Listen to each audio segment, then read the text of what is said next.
Footwork.com, trusted by bowlers around the world since 2004. By Lightning Strikes Bowl, home of Bowler's Mart Pro Shop.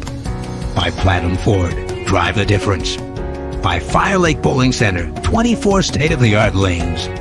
By True Grit Coatings, drive on our passion. By Roll to Grip, king of them all. By 900 Global, striking worldwide. Good morning and welcome back to the Beef and Barnzy Show, this time with a special Barnzy and Barnzy, as Stu is busy bowling in Delaware. So we got an upgraded Barnzy version here. Oh, whatever. E2.0, all the way from Wichita in his senior year. Saw him earlier this year on the Wichita telecast and his breakout. And so Ryan Barnes joining us. Thanks for having me. What's going on? Man, I don't know. How about the weather here? 70 degrees one day, 30 degrees next day. You got snow, right? We got a little bit of snow. It's 20 degrees right now. Nice. I assume he's talking to you. So yeah, I know that fool. Don. Good morning. At Don. Don Dan. Don Dan. I'm trying to get things shared out here. Sorry. But we will have a special guest here shortly. But tell us what's new in the college world today. What's new in the college world? Oh, boy. Well, we got sectionals coming up, which is a pretty big deal in the college bowling world. And that was not a big deal to most people. But top 4 teams, there's 4 different sections, 4 different regions where all the best teams are bowling. Top 4 are going to make it after 64 Baker games. So, and then we'll go to nationals in Kentucky, I believe. So, yeah. Yeah. All right. Kentucky. Oh, yeah. South Louisville at Kingpin. Yeah. That's close to Mike Wolf's place. So, yeah. Well, Adam, our big super fan, he bowled the PTQ this week. Had a good start. Wasn't able to keep it going all the way through and fell off the pace there a little bit at the end. But congrats to him on giving it a go. David, one of our regulars for sure. Saw a lot of the new idol being thrown in Delaware yesterday. Imagine you probably did. 44 feet. A pretty fair amount of volume. I didn't end up seeing what the graph looked like, but and that idol's pretty strong. You've thrown it, right? Yeah, I've thrown it. I'm not sure I like the way I laid it out a ton for the way I like to use those kind of balls, but I mean it's still pretty good, just a different shape. Well, what do you mean with that? Well, I drill it really tall. And pretty strong, so it sees a lot of the mid lane, and compared to, I can't really play that straight with it. It's really good when I have to go around a little bit with a bigger, smoother piece, but I think pinned down version would get to the front a little better and be smoother overall, and still create that same shape. Good morning. Easy question for starters from Pekka. Which ball is the best replacement for UC3? Okay. Just can't find new from anywhere. The closest thing we probably have is Zen Gold. It's not as asymmetrical for sure. There really isn't a ball out there with an asymmetrical core in that kind of pseudo urethane shape. So other than finding another UC3, I think Zen Gold's probably the closest thing out there right now. The other options taken. Yeah, it's hard to replace something that flares that much. The 0 VAL layouts where you put the pin up on your VAL to make it really flare. I don't think that's enough.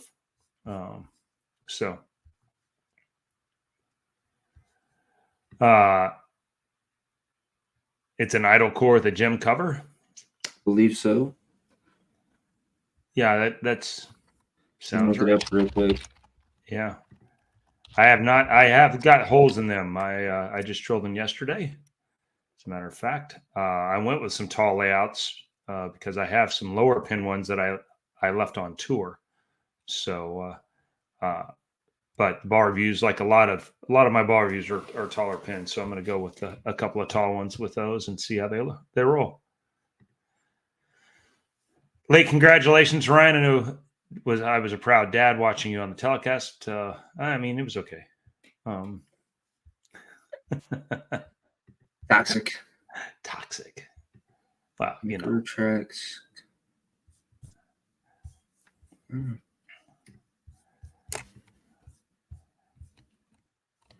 does the gym have on it? Belmo just started with back-to-back 240s. Yeah, the time to get those is the first couple games there. The bar returns are really long. It's hard to get much further left after there. It's where you and I bowled the doubles at last year. Yeah. And so, you know, it was tricky. It was not fun.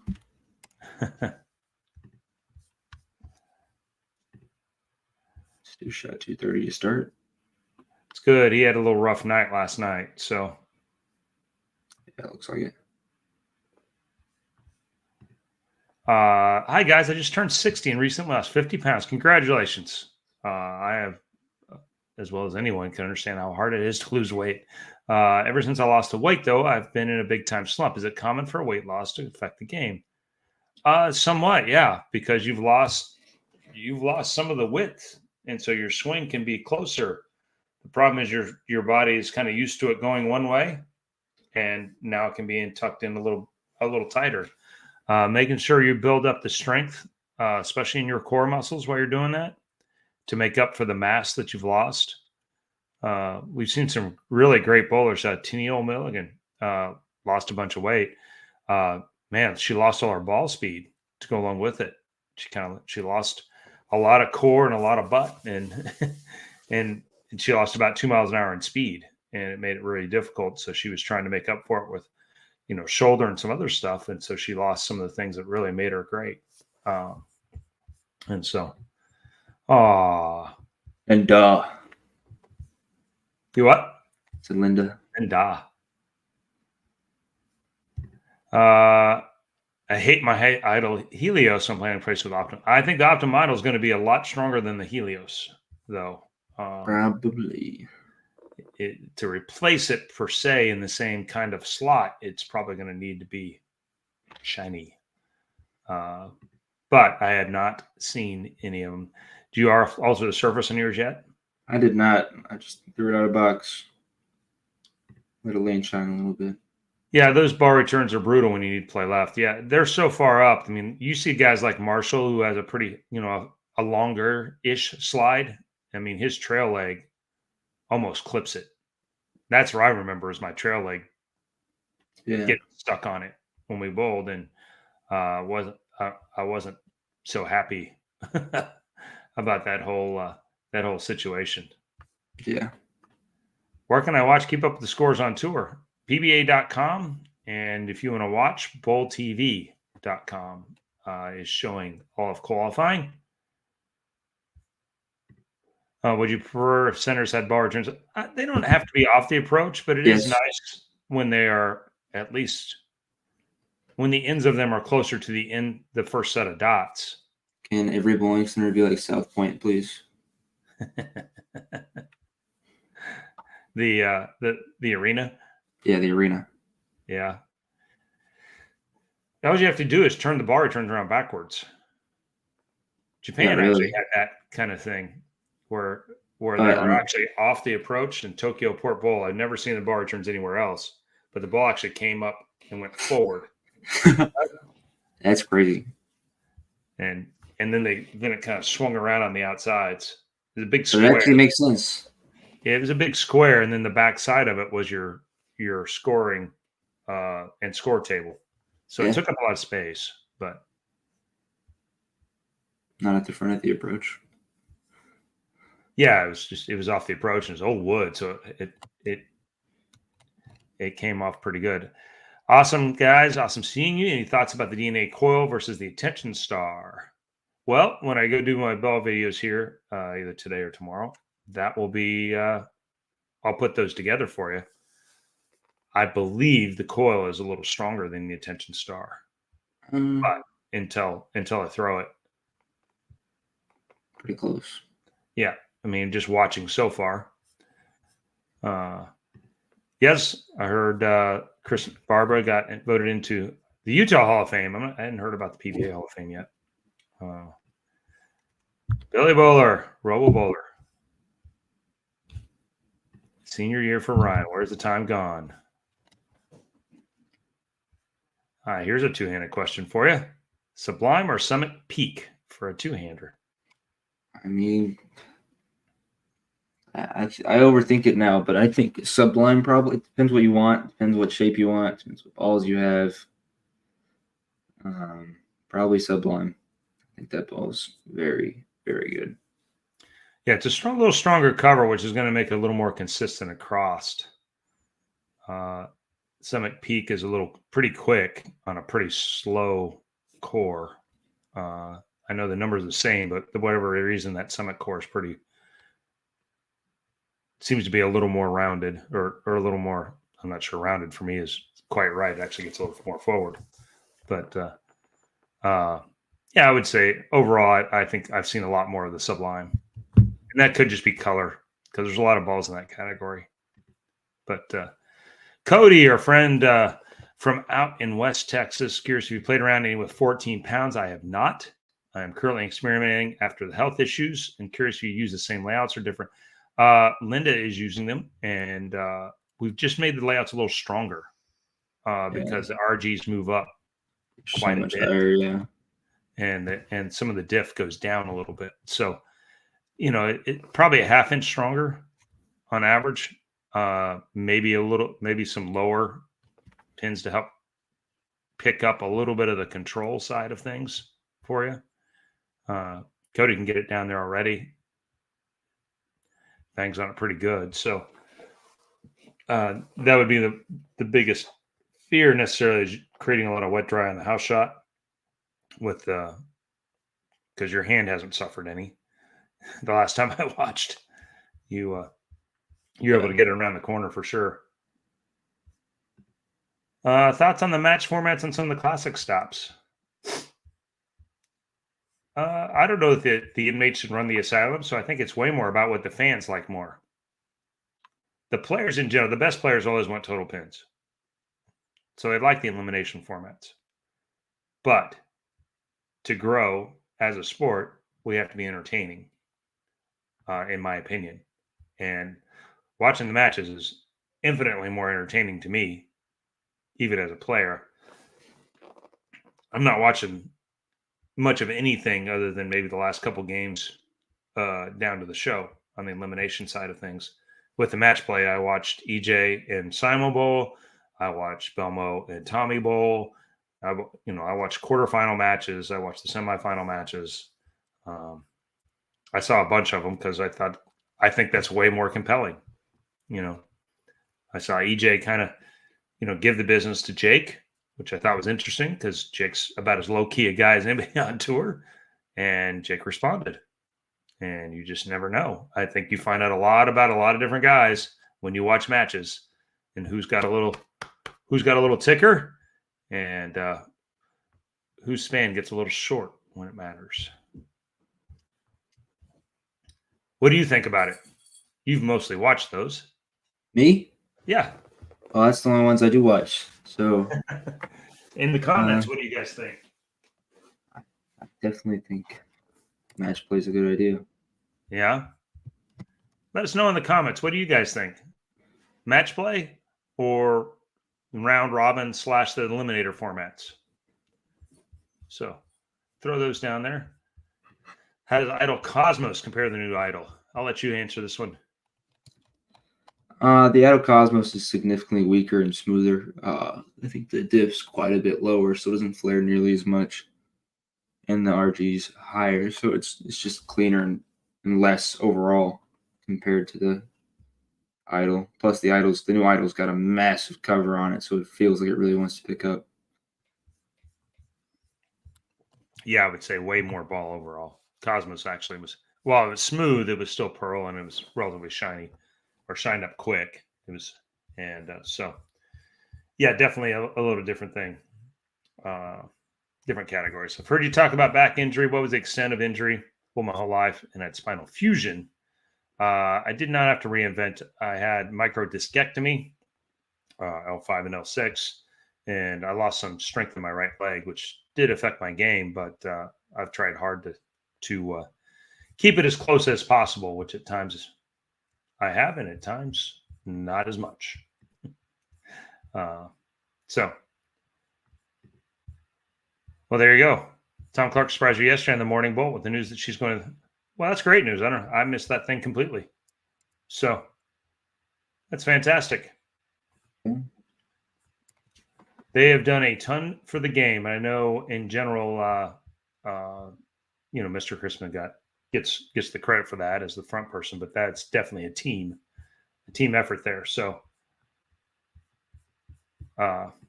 yeah. But yeah, well, Mark is on his way to Westpac Training Center as soon as he gets there through the LA traffic. Good luck with that. He will be joining us, and we'll find out. I do have to go to 11. I have 2-on-1s, just so you know. No worries. 11:15-ish, Yeah. You guys mentioned Kingpin Lanes in Louisville earlier. I bowl there in the same Sunday night mixed league as Kyle True. Fun but humbling to strike him so much more than me. Well, his strikes are different than the than some of the rest of us average Joes. And he is good at bowling on the house stuff. He's always been a great house bowler. He can come on tour till a little later. So Tension Star is awfully strong. Wouldn't be surprised if that is backwards. Well, the coil is pretty strong too, and it actually has a little stronger core, I believe. So I was hoping Tension Star would be way closer to X2. Definitely was not that. Way more in the control range. Yeah. Trying to figure out how to get some lost rev rate back. So Cody, yeah, I don't know. I'm not sure your rev rates is down as much as, but I haven't seen you for a minute. But and as a matter of fact, if you need to see a ball review on the Attention Star, I know I got Check it out. Barnzy Bowling. Yeah. It's actually a pretty good video. Yeah, Barnzy Bowling on YouTube. Barnzy Bowling. It's actually a pretty informational video. Carter Street does a good job. He's pretty knowledgeable, actually. Not as funny as some of the other videos, but he knows a little bit, surprisingly. Elimination matches are more entertaining. Late to the show today. Easy tips for one-hander to increase revs without losing speed. Well, man, if we could crack that code, but we'll have Baker come on and he can. Most of the time, the easiest way is to really get in better position. You get in better leverage. Yeah, I mean, and 14 pounds or going down a weight, a pound in weight is one of the ways that people are doing that now as they get older. Just grab it more and hit it harder. Yeah. Well, a pin down ball help a ball not hook so much at the end. It can smooth it out a little bit. It controls flare a little bit. It's not a one-stop shop way to do it, but it's certainly a contributing piece. Match. Best You of seven. catch up. You're behind. Match play. Eliminator in the top 5. You can tell Mr. Dombrowski is one of the best players. You can tell. Yeah.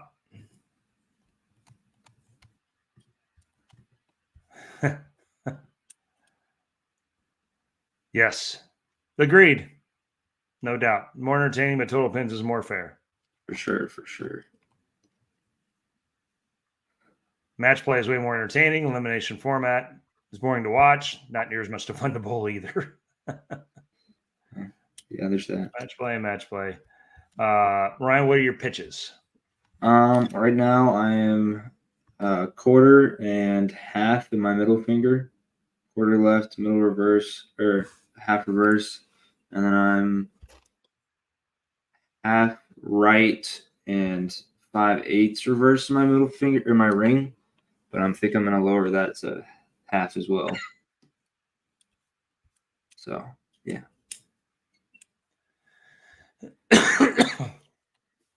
Match play, I believe the higher seeds need a round or two of buys. And actually, they get that in this format. They stole a version of the senior format where the top 8 get one bye, and then the next 16 bowl around, and then the 8 jumps in. So, which is good and bad, because a lot of times the biggest bonus about that higher seed is you don't have to bowl great in the first match, and you still have a chance to win. And then you learn kind of how the matches are going to play or how the pattern plays in that format first. And so it doesn't always turn out quite like it's supposed to turn out. Somebody says watching in person. This is yesterday. It was just crazy how hard these guys throw at spares. Marshall, Lavery, EJ, and others, 23, 24 miles an hour. And that's really the speed that their ball would be without hitting at the bottom.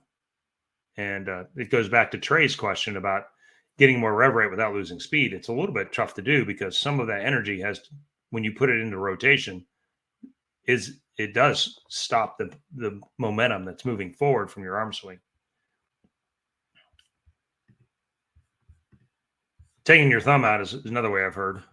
So it does happen to help increase rev rate.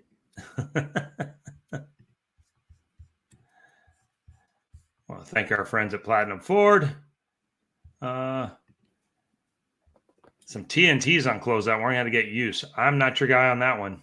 That one was rough for me. So, I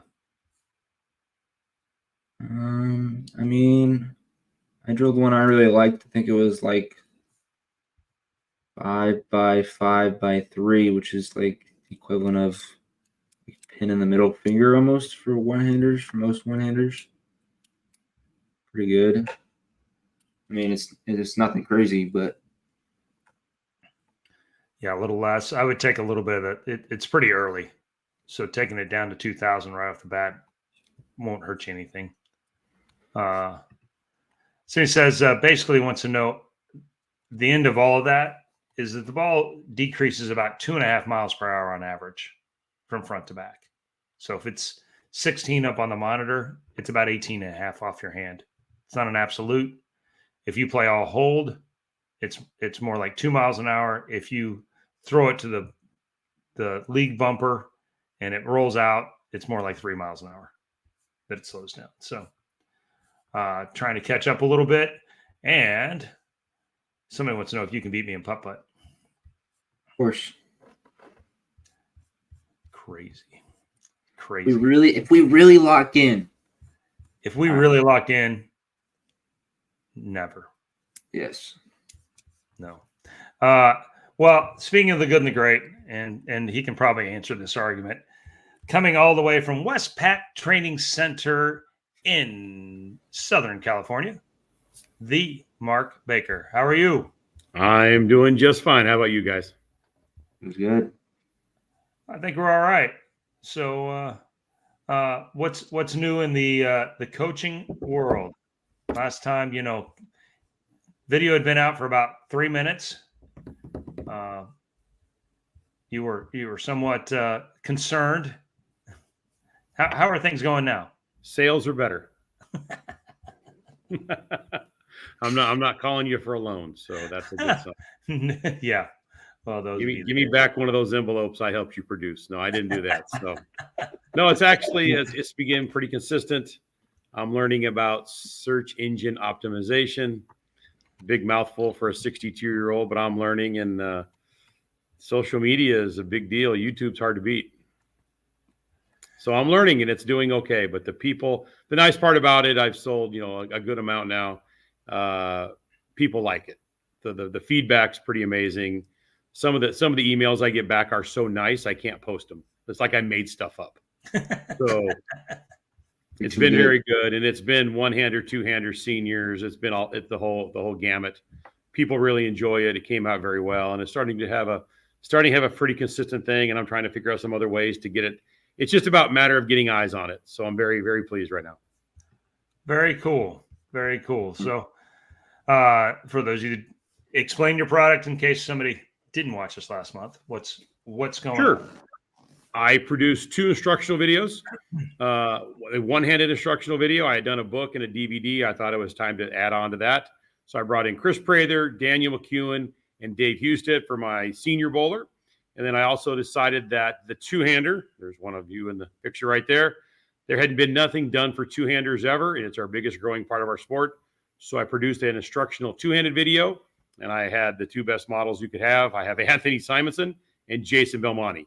So if you go to my website, markbakerbowling.com, you click on the Games Changed video series, it'll take you to Vimeo. Yes, you have to create an account. No, you don't have to pay Vimeo. And you can purchase the videos. They're $75 a piece off my website. So it's gone very well. And right now it's running neck and neck between the two-handed and the one-handed. It kind of goes up and down every day, which one takes the lead. It's kind of wild how that works. Well, this didn't take long. Advice on keeping your hips down through release. You got to be in time first. If you're not in time, that's almost impossible.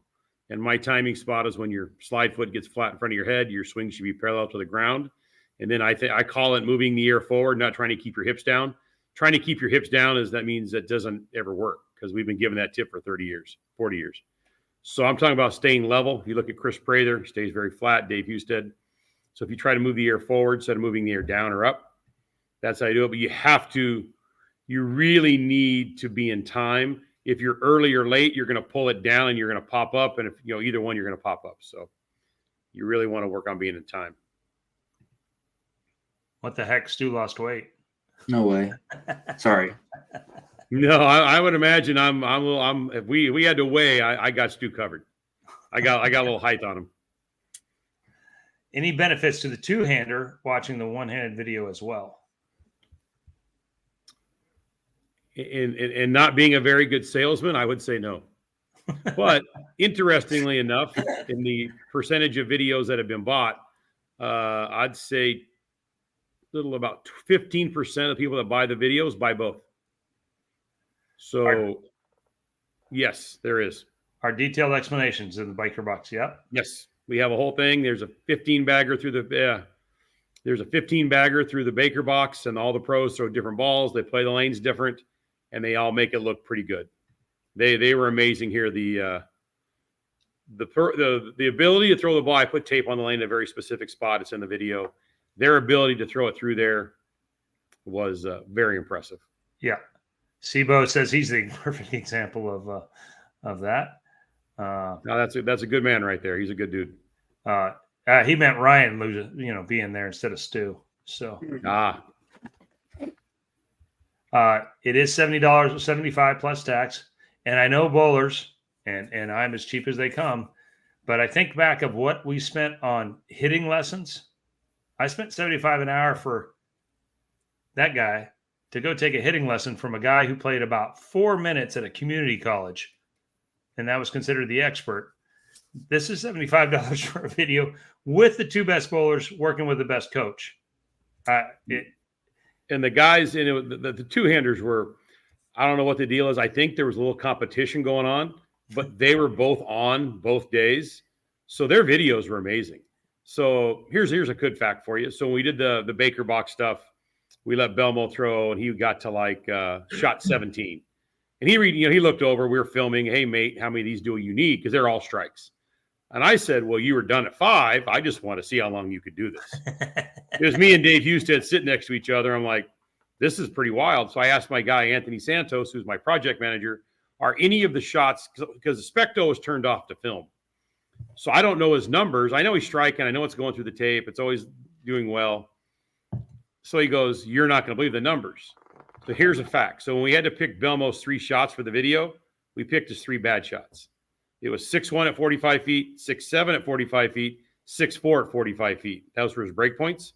Because if we used all the 6-4s at 45 feet, it looked like the same shot over and over, even though it wasn't the same shot. So we kind of used Belmo's bad shots for his good shots. To get his points. Any of the old guys from my range. generation think that the two-handers aren't accurate, you might want to rethink that. Yeah. Yeah, we've talked about this on here that me blowing with Simo the one time in Lubbock was like the light bulb went on that where this is heading. The moment of clarity, I guess, Jeff, so to speak, sometimes. It's not an easy thing to be that accurate. They put in there, I mean, there's some certain, that's what I try to prove in the video. There's specific reasons why the two-handers are good, especially the good ones. You know, how their footwork works to align their swing. And I spend quite a bit of time on that, trying to explain how they create their accuracy. For Miss Zone 1, how do you tell the difference between rotating too much versus ball being too strong early? Actually, rotating too little. Rotating too little, yeah. I mean, the ball being too, that's, you start leaving all the flat tens. The ball just doesn't, it picks up too soon, does that. Yeah, rotating too much would make it go too far.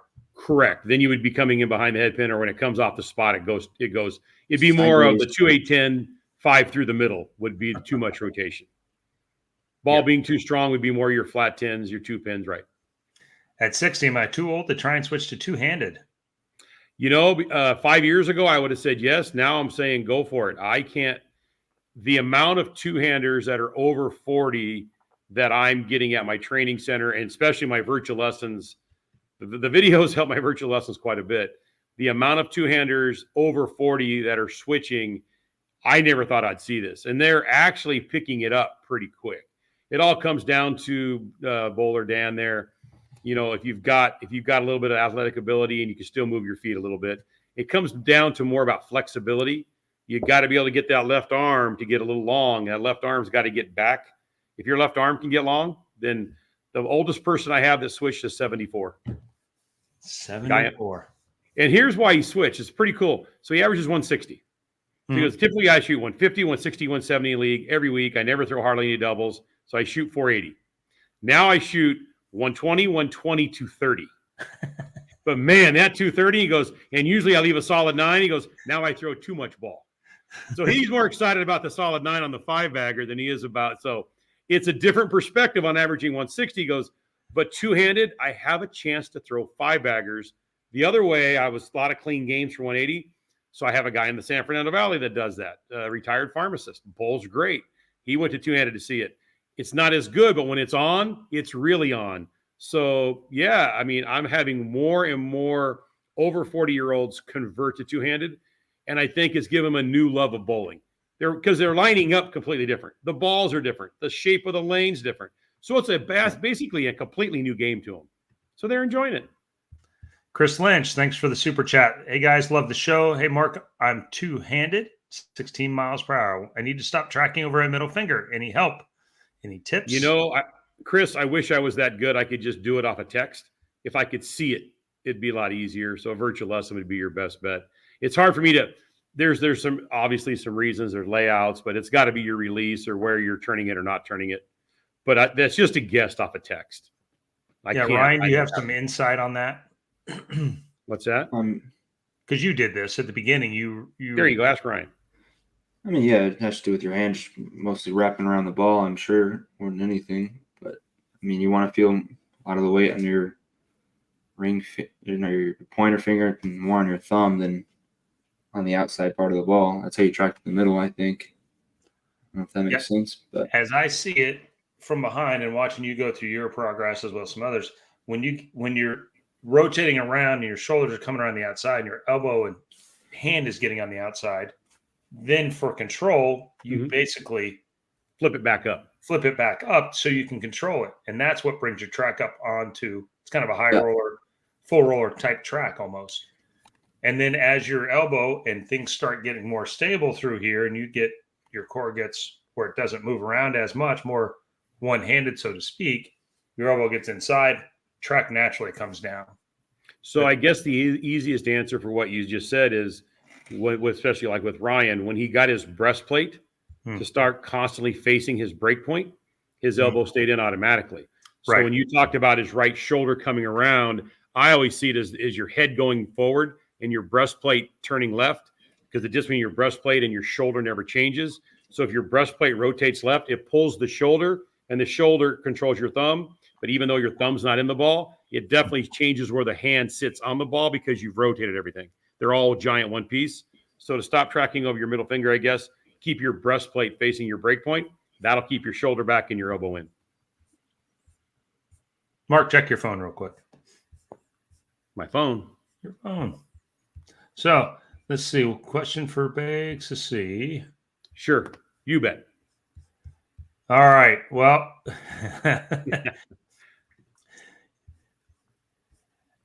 all right.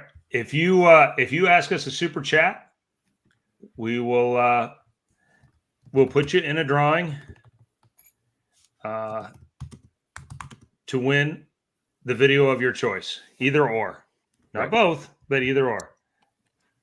I owe the Beef and Barnzy show. That was that first time we were on here where the video came out. That definitely started some pretty good momentum. So I'll eat that one for you, Chris. Well, and there you go. And so if you add in, or if you buy any merch off the site, we'll add you into the drawing as well. And Stu's not here, so I will get I'll get an update from him, I guess, as you buy things on there. So,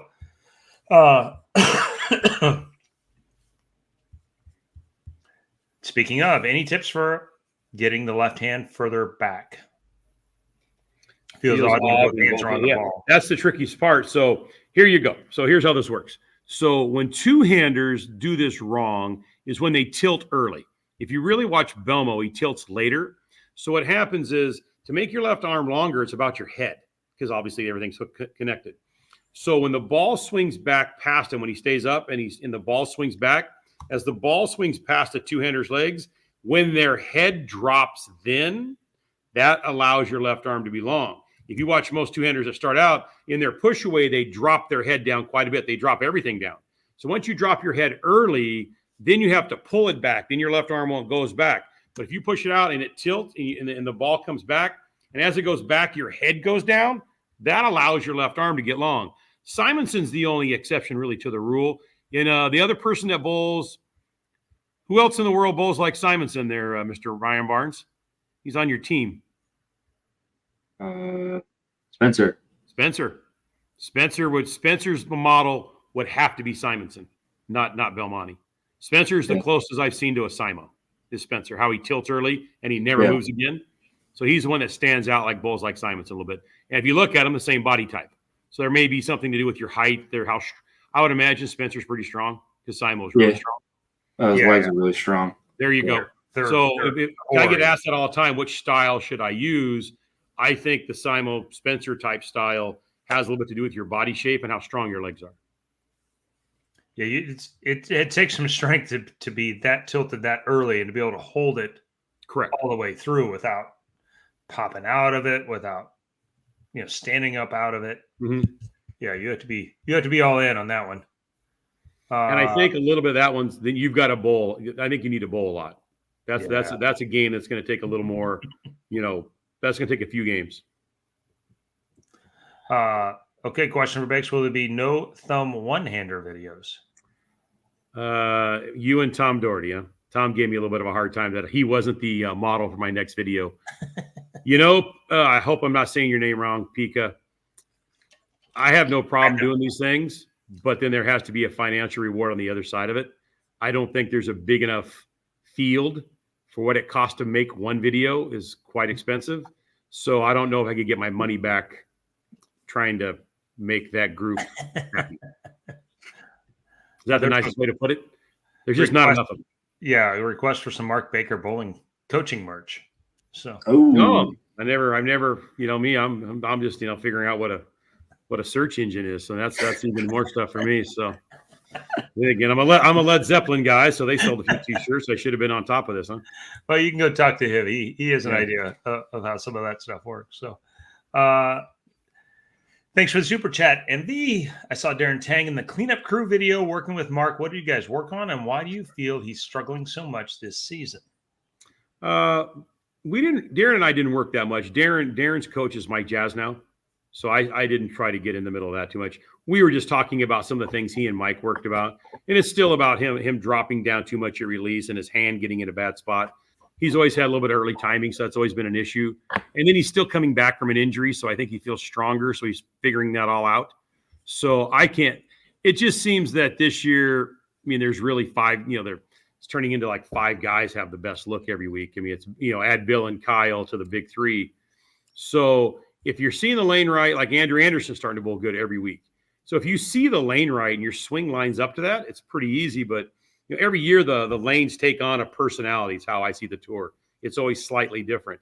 So I'm not sure why he's struggling. I'm not on tour to watch him bowl every week. I work, I do a lot of lessons. So I get to watch the bowl TV sporadically. But I didn't do as much with Darren. It wasn't a full lesson. We were having a video and having more fun. And he was a blast to work with. I think maybe in the future we might. But I know his guy is Mike Jazz now. So I respect that. So I didn't try to get too far into that. Anthony, thank you. Hey, Coach, I know it's hard to do over text, but my fourth step goes a little left. He's left-handed. Are there any tips for that at getting in line under my head? That means your step before that has to go farther to the right if you're left-handed. So that's one of the things. I'm not a big believer in crossover steps.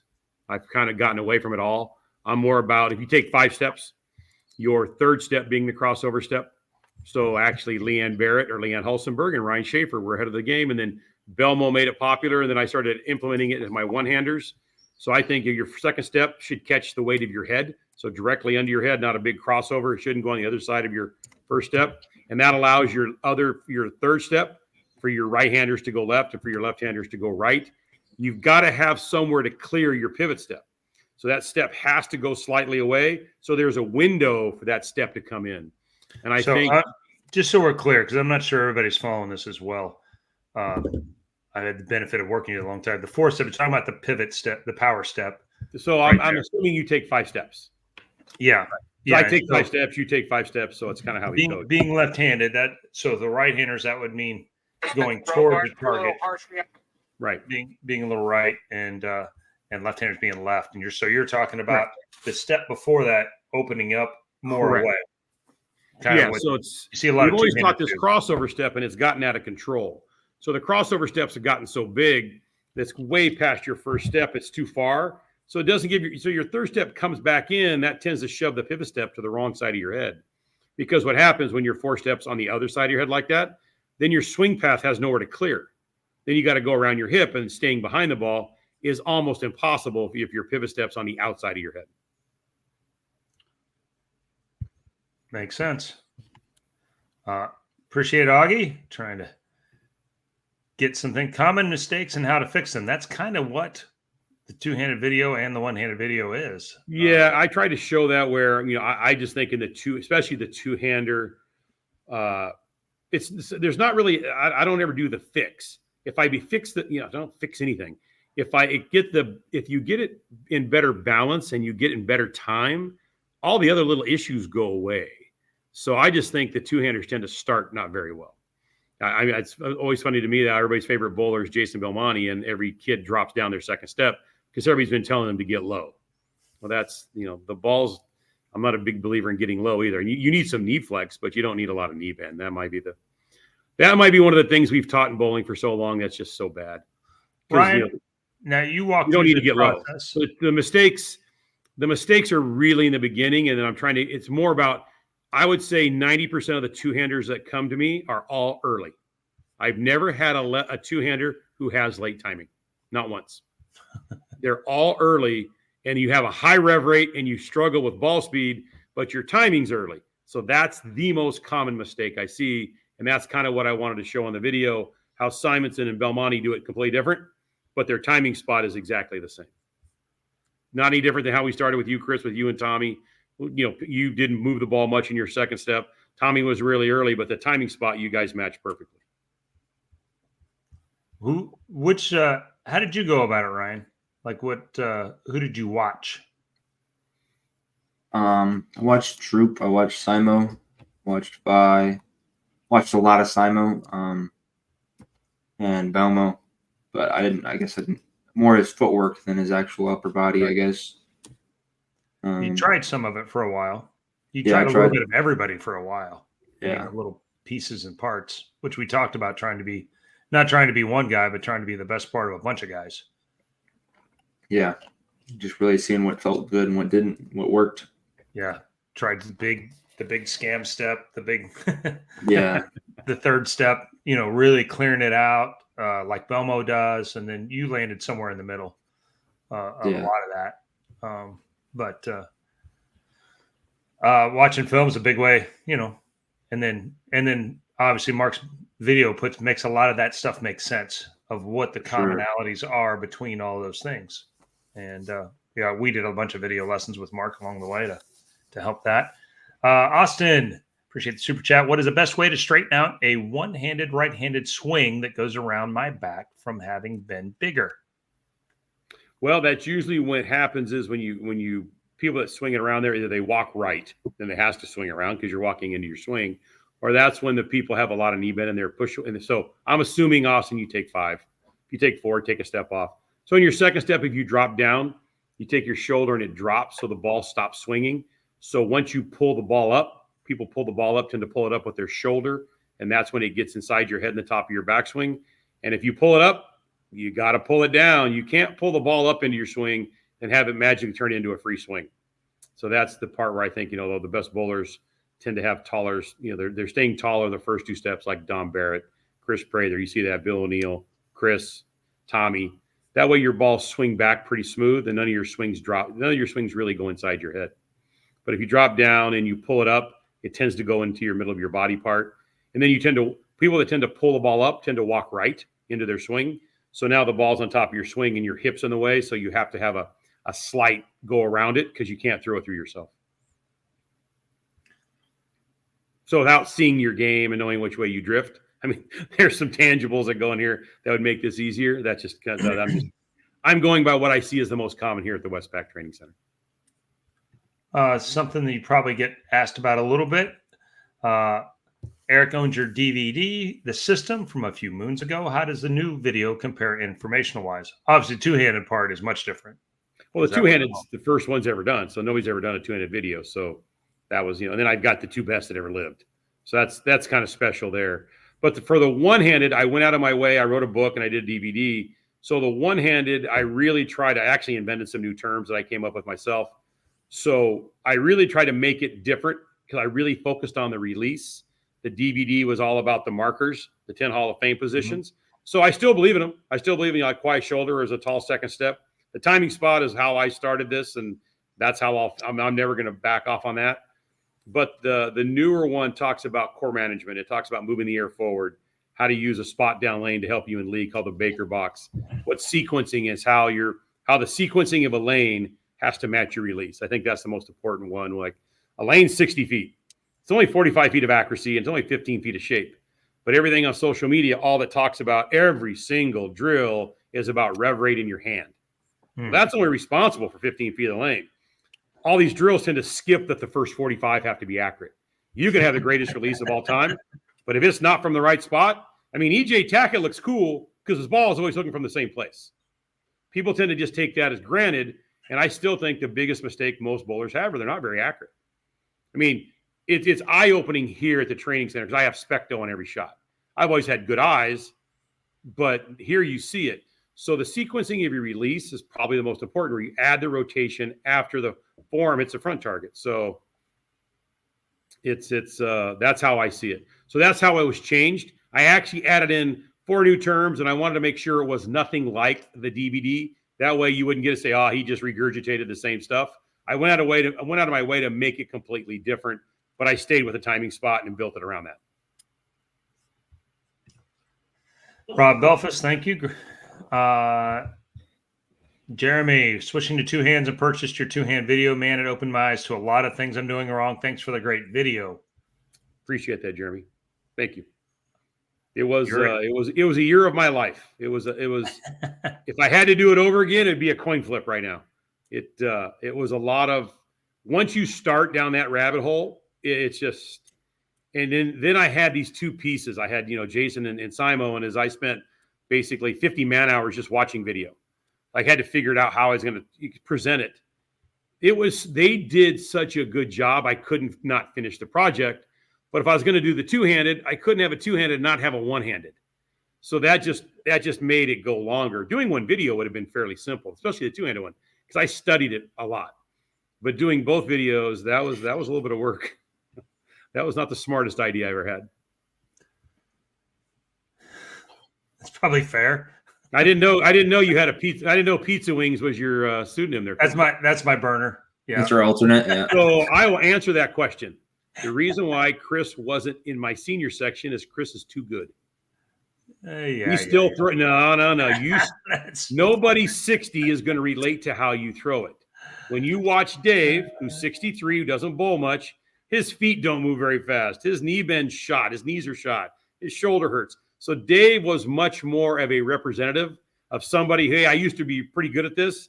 And as I've gotten older, I don't bowl like I used to. I sure hope I bowl like Barry when I get that age. Holy cow. I sure hope I bowl like Barry when I get that age. Barry only throws about 10 shots a year and 9 of them strike. He's pretty impressive. I tell you what, it still looks the same. It's Barry's amazing. Barry Asher is one of the best physical games of all time, and he just picks it up, starts walking, and it's really good stuff. All right. Hey, we got a couple of more coming in here, and I know Boy Wonder has to practice today. So, Jordan, hey guys, on my push away, my wrist tends to break down on the downswing. Is there anything I can do to help that? Could it be a fit problem? I feel like I'm losing and I have to grab the ball. So the most common way I see that, before we get to the fit stuff, which is not my area of expertise. So if people stand up and their arms at 90 degrees, people tend to hold it lower, then your shoulders tend to tilt. If I could stand up and make more sense. When your shoulders tilt and the angle of your forearm goes down and you push it away, your wrist breaks. If you look at some of the best bowlers, they stand up a little taller and their arms at 90. So if your elbow pushes your hand forward 2 or 3 inches, your wrist will stay firm. But once that angle changes and you push it down, like your thumb goes in front and your wrist breaks holding onto the ball. So now you're bringing the ball back with your thumb and your fingertips. That's why you feel like you're losing it. So if you push it out a little flatter and the ball stays more in the palm of your hand, like a traditional push away, where your elbow moves your hand forward and you walk by it, the ball will swing back in your hand, not with your thumb in front of your fingers. This is a very common thing I deal with right here. And it's all in the stance. People get set up, and right before they start, they bend their knees and they kind of lean forward. So their forearm angle goes from flat to down and their shoulders go forward. Mm-hmm. So their initial push is their shoulders forward and their forearm goes down. So the ball stops in the bottom of their swing. Then they have to pull it up with their wrist, and that's when it breaks back. I had a version of that for a long time on TV. You heard what broke me out of early TV struggles. Yeah, I got one for Ryan. Since you've walked this mile more recently, I want you to answer this one. My daughter's bowling high school state tournament today at North Rock. Do you have any tips to help her control the nerves? Since you obviously were so nervous during your first TV show that you had the front 8 in game 1, then like father, like mother, whatever. What did you do to help? I didn't see you have a book, so I don't know. I didn't know if. I don't know. I was just really confident in my routine and what I was doing, and I was really committed to what my game plan was.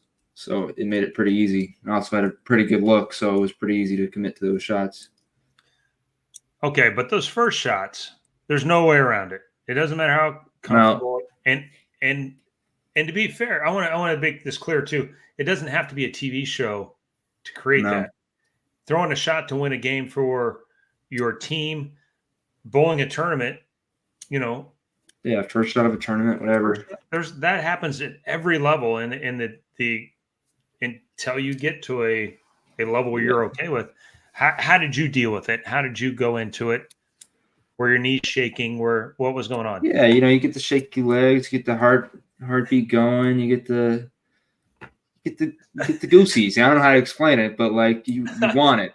You either embrace it or you run from it, and you have to fight it head on, and you have to really commit to those first couple of shots to make sure you settle in. And that's what you did. You just. What was your thought process? Did you have something or nothing? I mean, it was pretty. I mean, I'm going physical keys, hit here, go there, hand feel. I'm not going to overthink it too. I'm not. Oh my gosh, I'm so nervous. I mean, I'm attacking. I wasn't. Yeah, especially then, I was on attack mode. Well, I think that's pretty important. Is not being defensive in that situation. Not very many. Whether you're Pete and getting mad at somebody in the crowd, or Tommy and making up some grievance at your opponent that doesn't exist. Whatever the deal is, there's lots of guys that come up with ways to be aggressive in that spot, or find a way to really flatline yourself, which takes a long time to learn in those situations. Yeah, that's what Belmo do. That's what Belmo does. That's what He EJ got where nothing bothered him. EJ is trying to get to that spot, but it's hard because it's important. And as Belmo got closer to that majors record, if you watch, he wasn't as good in those spots because he couldn't just emotionless. It was something he really, really wanted. And when you want it, it's the external stuff that comes there. It's still the same game. It's no different than when you practice in the backyard shooting free throws, or, in theory, it's the same. It's you're hitting a target. The free throws seemed much easier. Yeah, I was like 82, 83% my entire life free throws. Yeah, I sure wasn't 82% hitting the pocket on TV. That's for damn sure. I thought free throws were better, man. I could close my eyes and get it somewhere around 15 feet going forward.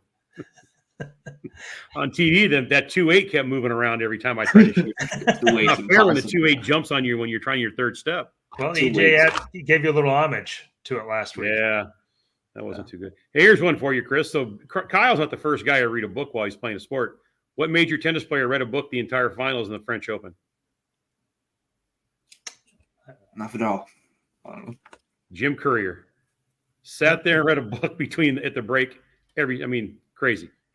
So I had seen that before. First thing I thought of, like, wow, that was, Jim Courier did it. Yeah, the fact that it was something that was it's a break in tennis. And Kyle's got a busy mind, and it was a way for him to really. I'm sure he read the same page over and over and over. He actually didn't. He said he kept reading. Wow. He hadn't finished the book yet, so he was trying to read through it, which I find amazing.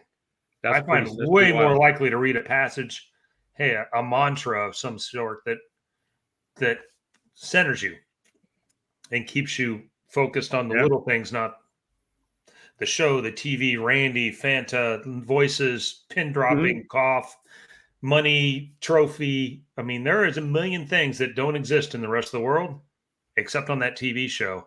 Right. And some people are able to.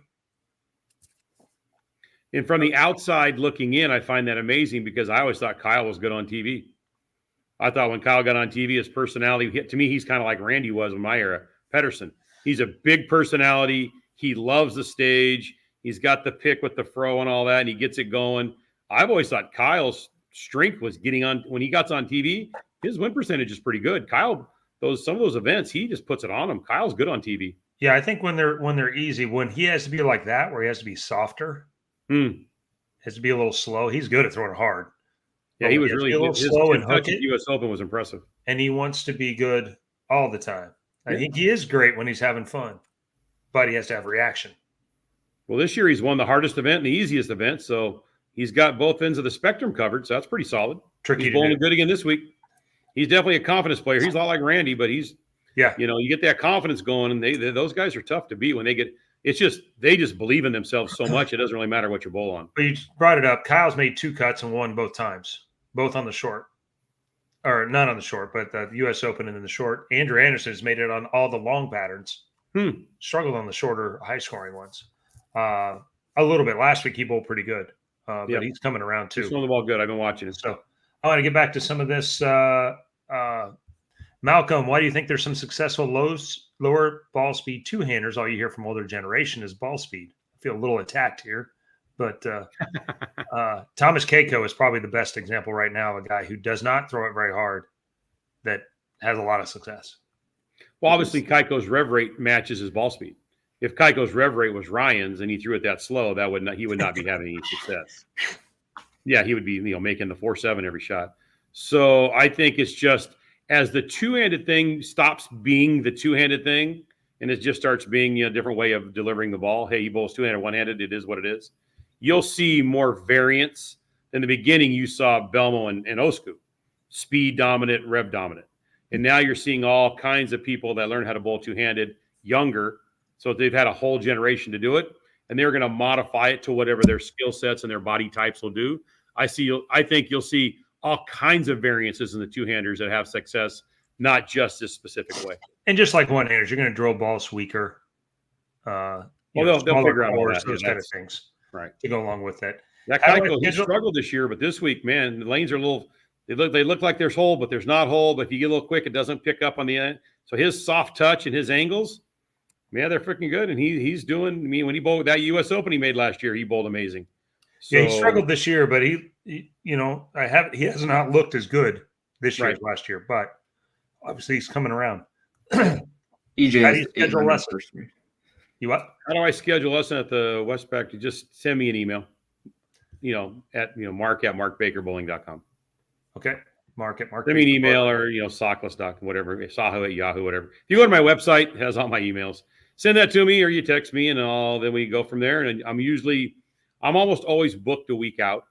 Like this week, there was no spots. Next week, there's a couple. Then in 2 weeks, I've got quite a bit. It always kind of, you've got all your regulars. And then you have people like this week. I've had Alaska from Palmer, Alaska come in. I had Cleveland, Ohio. I had Eastern Washington. I had San Francisco. So they come in and take 2, 3, 4 hours at a whack. So that's the people from out of state. Now, the nice part is I am literally 7 minutes from Disneyland. So all of them made a trip to Disneyland, and I happen to be, down the street. So that's a big advantage of the training centers, really close to there. And they went to the beach and all that good stuff. Any tips to combat finger swelling? That's probably a Ryan question. That's a Ryan question. Yeah, I've never used grips. Well, you can go bigger grip sizes. I'm leaning towards vacuums more than anything nowadays. Vacuums help a lot with as far as ripping and also it could be pitches and stuff too. But there's a lot of stuff. I would probably go up in grip size first if you're swelling, and then try vacuum if it's bad. So, yeah, I think I when I started, those kind of things, vacuums didn't exist. So we started doing a version of taping. And obviously, the tape is way better now. I was using Johnson & Johnson's waterproof tape back in the day. But, yeah, you had to, and the electrical tape before that. But taping your fingers and going up a little bit will help some of that wear and tear. And then vacuums is the two most common things you see now, for sure. Hello, folks. I tend to drift right, but I don't understand why. Could I get some tips on how bowlers like Simo drift left despite being so steep? So a lot of it has to do with your alignment with your eyes. So people that drift right tend to stand way far left. I see it every day. They're standing on 30 with their left foot. You're right-handed, and I'm asking them where their target is, and they're saying 10. How come I drift? Well, you don't throw the ball from the back of the approach. So to hit the second arrow, you have to slide 19, 20, 21 if you're going to hit 10 and the ball's going to go to the Baker box. I mean, I've done all the geometry, so there's no guessing to this. So if you're standing on 30 and your target's 10, you're drifting right to hit your target. So the easiest way to learn to walk straight is look at 10, stand on 15, and make yourself slide on 20. And invariably, the easiest way to do it is what I do is I just stand next to you and I have my hand on your shoulder. I've done this with Chris literally 100 times. So Chris is more front to back, but to the side, I have people all the time. I did it last week. I posted a thing on Facebook. One of my ladies was walking right. I just stood with her the whole way and I walked the entire approach. She was laughing, but a ball hit dead flush because they don't realize where they drift. You got to figure out that point where that body weight shifts. So somebody has to stand next to you and kind of get you going straight or shove you a little bit left. Once you get where you can walk straight or a little bit left, it definitely makes the lane look a lot different. But that's the most common thing is where your alignment. So don't go by where you start, go by where you slide. So there has to be a certain place. So if you tell me where you want to hit, I can give you a 2-3 board window where you better slide. So if you're a field guy, that's just it. Just move your feet a dot or 2 dots to the right, depending on how much you drift. And have somebody stand next to you and walk with you the approach, and not when they feel your body weight shift to the right, usually in the second, third step, just have them just recenter you, not shove you left, but just where you have to keep. Yeah. Now you're drifting 10 left. Now you're Simo. Good. Oh, sorry about that, bro. I didn't mean that to happen. But Let's not quite do that. But that's only for my special lessons. Yeah. That's you keep your hand on their shoulder. I do that. These are some things I do. These are very good questions, by the way, by your people, because these are things I do every single day. These are the questions. This is really good stuff. Your people are asking great questions. Real quick, we'll throw up a little bit of the updates. Belmo is shooting 750, but that's a far cry from EJ's 800 to start. Unbelievable. So far. Yeah, he's on it this morning. Andrew Anderson, like you mentioned before, he's cracking them pretty good. David Kroll, this is a guy who's been after it for a little while. He is starting to figure it out. And in a tour full of guys that can make it hook, he can really make it hook. Troops up there. Yeah, Don Barrett made a big move this morning, 760 this first three. Troop with a 280 games, covering up a couple of average games. Stu making subtle moves. Stu up to 21st now. 230, 220, 230. 100 over. Ugly day yesterday. And looky here.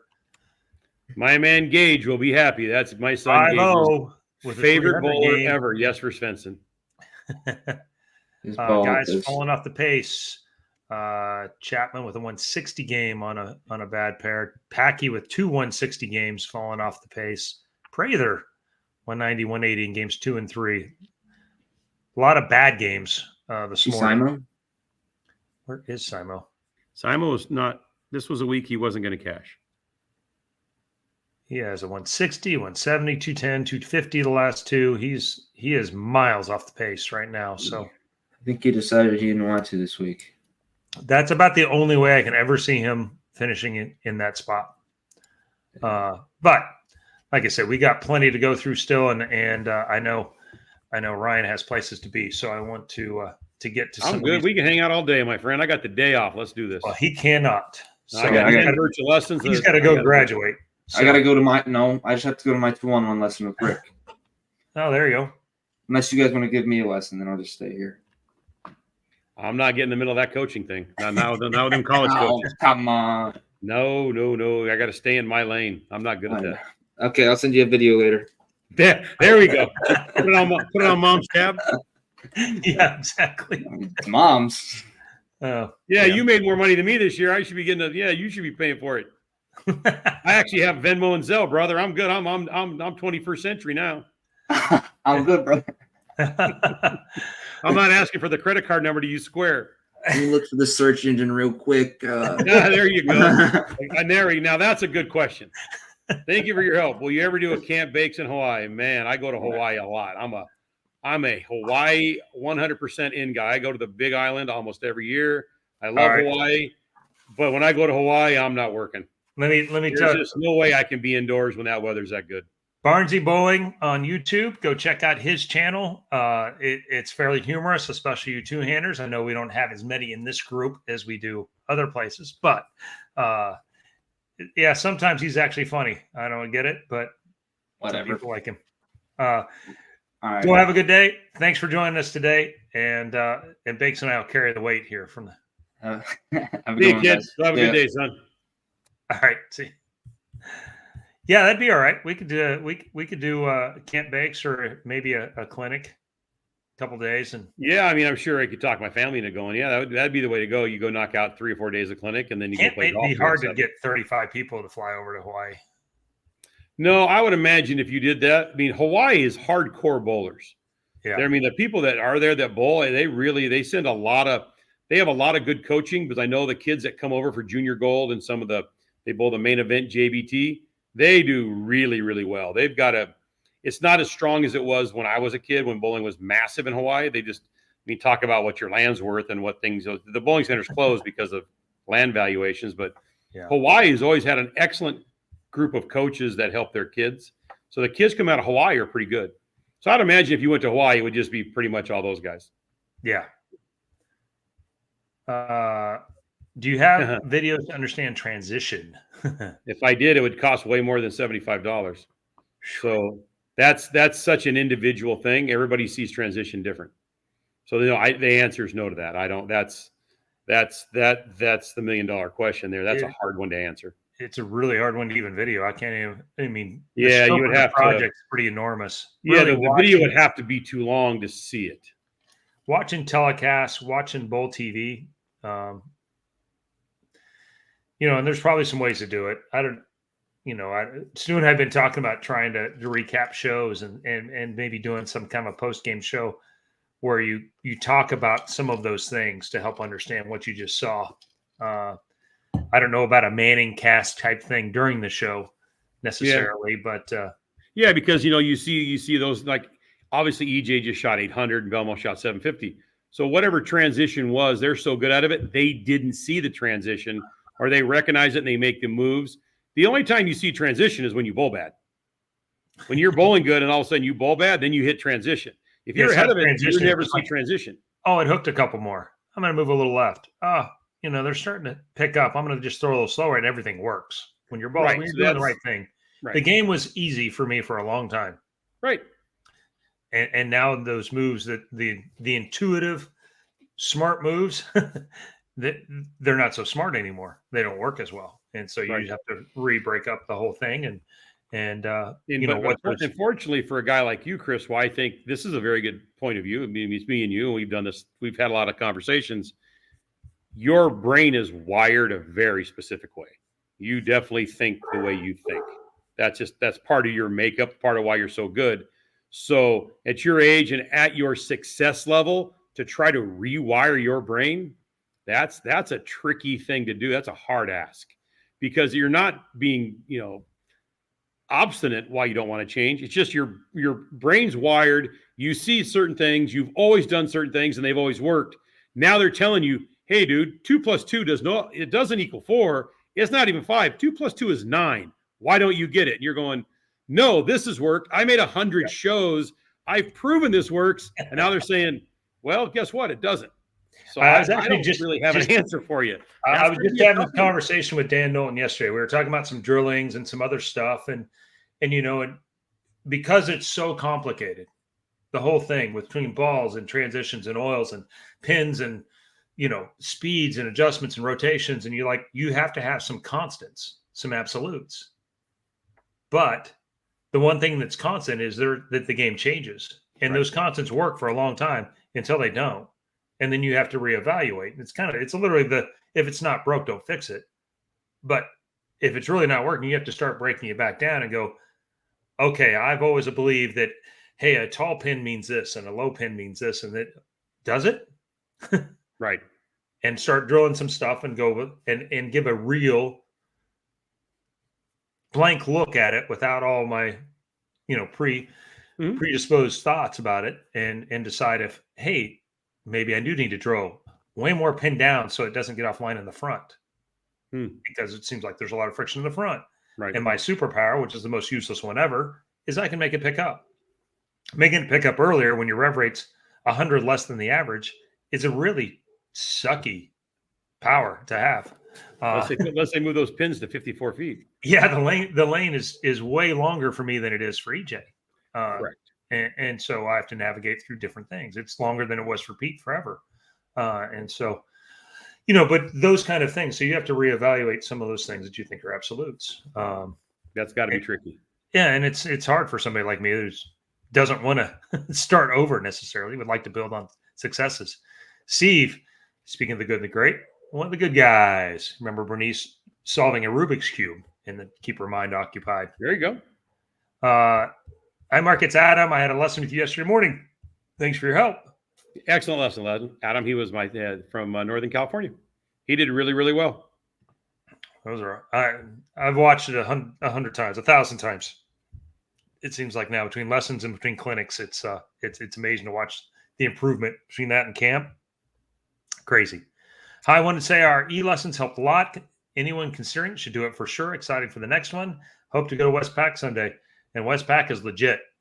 Thanks, Christian. I appreciate it. So the virtual lessons were, I started that because of the pandemic.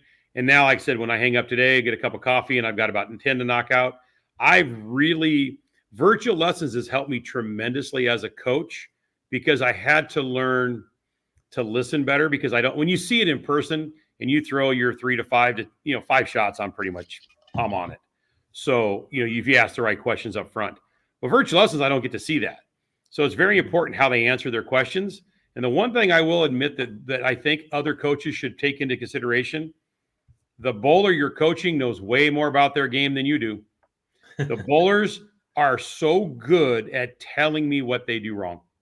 Now, it may not be the reason they think it is, but my timing, my balance, the inconsistency of my release, and I see the videos, the bowlers are 98 to 99% spot on. When they tell you something's wrong, if you go look at that very spot, their feel is very, very good.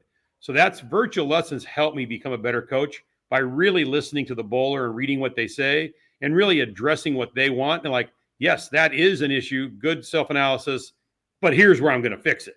So I fix it the way I fix it to alleviate that issue. But bowlers do know their games. So coaches should listen you should never have a game plan. You know why you shouldn't have a game plan as a coach? Because it ain't my money. They paid it. You should work on. I hated golf coaches. Hey, man, my wedge, I hit a couple shanks. I'm either hitting it fat or I'm hitting it thin. No, today we're going to work on putting. I already know how to putt. I don't want to putt. I'm a good putter. I got hand-eye coordination. I want to hit wedges. No, wedges are less than 4. Then I would waste that another $100 and find a new golf coach. So I always coach by the seat of my pants. Listen to what the bowlers want. Bowlers can tell you exactly what their problem is, and then you fix it, because so much of what coaching is you have to explain it better to them. So when they stay on the approach, they're comfortable. So much of what we do in bowling is basically in your stance. Because in your stance, there's only 2 thoughts, and you've gone through this both ways. Think about this. When you're in your stance, it was pretty much, I got this. Or in your stance, what are you thinking? I'm not sure this is going to work. Because bowlers are extremists. We don't do neutral. Never have you stood in your stance and say, hey, Chris, how you throwing it today? Today I'm throwing it neutral, Bakes. I have a neutral look. Bowlers are going to quit their job and go on tour or throw all their equipment in the next body of water they see on the drive home. That's where we live. So being comfortable on the approach is so important. So as a coach, I have to make sure their brain is comfortable before they'll do what I ask. So that's why I'm a big explaining why I want you to do something before it happens, because that's how I see it. I was always that kid would never do it unless you explained it. Let's go, Beef. Yeah, I see him all good. Yeah, no, and he's been close here lately, but struggling some of the same things. As a group, really, it hasn't been as dominating a performance for Storm in general. As theories kind of end up evolving around, guys are having to attack them a little bit different this year than the last couple of years. So, Mark, you brought your two-handed video, and it's great. Bought your two-handed video, is great. Can you explain a little bit on how to use your lower body more than your upper body? Thanks. So how I see it is, I've never had to ask anybody to try hard. So bowlers give me 100% effort. So I take that 100% and I cut it in half. Every shot anybody throws when I coach, I cut you in half. So the 70-30 rule is 70% lower body, 30% upper body. Once that number's like that, then you have a swing, because accuracies are created by swing. So that the lower body, the lower number has to be bigger than the upper body. So how I do it is by staying taller and creating a swing early. And by staying taller and creating that swing early, that allows your lower body to get ahead of your swing, the timing spot. And once you tend to be in time and your lower body's engaged, using your lower body's easy. If your timing is early and you've got the weight transfer onto your slide leg and not your pivot step, there's no way to be a lower body based bowler. And all the best bowlers of all time, Chris in his prime was 90-10. Parker's been 90-10. Pete's 90-10. Belmo's like 88-12. All the best bowlers of all time have been lower body centric, because that's why they're so accurate, because it's a swing. So I'm a big believer in every shot's 100% because you guys try so hard. So I cut everybody in half, and that's how I try to do it. Hey, we got one sign up for Hawaii. Oh, no, not just one. Oh, and Linda, we're all going to 3-room together. We're going to get Shannon in there too, so the 4 of us can divide the room up. Well, it's, then you and I and Linda and Ryan coach would do camp bakes with all staying in the same room the whole time. So, there you go. Cut down expenses. Yeah. There you go. That's funny. I wonder if Chris has the same trouble helping us. I did, but not so much now. I did earlier. We went through that in the teenage years and even earlier. and his brother probably more so. But we went through it in basketball and some of the other stuff, and didn't want to hear it because I was dad. And then turns out I was right more than wrong. And then I'm going through that now with Gage. And then we started on this path, but he started so much later that he knew he had to catch up. And the track record wasn't bad, so we went through. But I didn't try and make it all about, only what I said. I used the resources that we had. He wanted to know about finger pitches, so I messaged Belmo and Chris Vi and Troop and Simo, and we just, hey, what do you guys use? And we found something that was pretty common, and we did that. And then, hey, how do you do this? And Chris Vi helps out with that. And how do you do this? And guys were very nice and helpful along the way. And then we used you, obviously, and he was good at basketball and watched a lot of film and tape and has a really high-end program. And so he did things that we didn't do. We watched TV on Saturdays to watch, and he was just watching all the films and then going and practicing. And but yeah, strikingly, the stuff that we talk about, the stuff that Linda talks about, we've walked the mile of the things that he wants to be at. So we actually talk more now than we probably did when he was a teenager, which is kind of a cool thing. As a dad, it's kind of what you'd always hope for.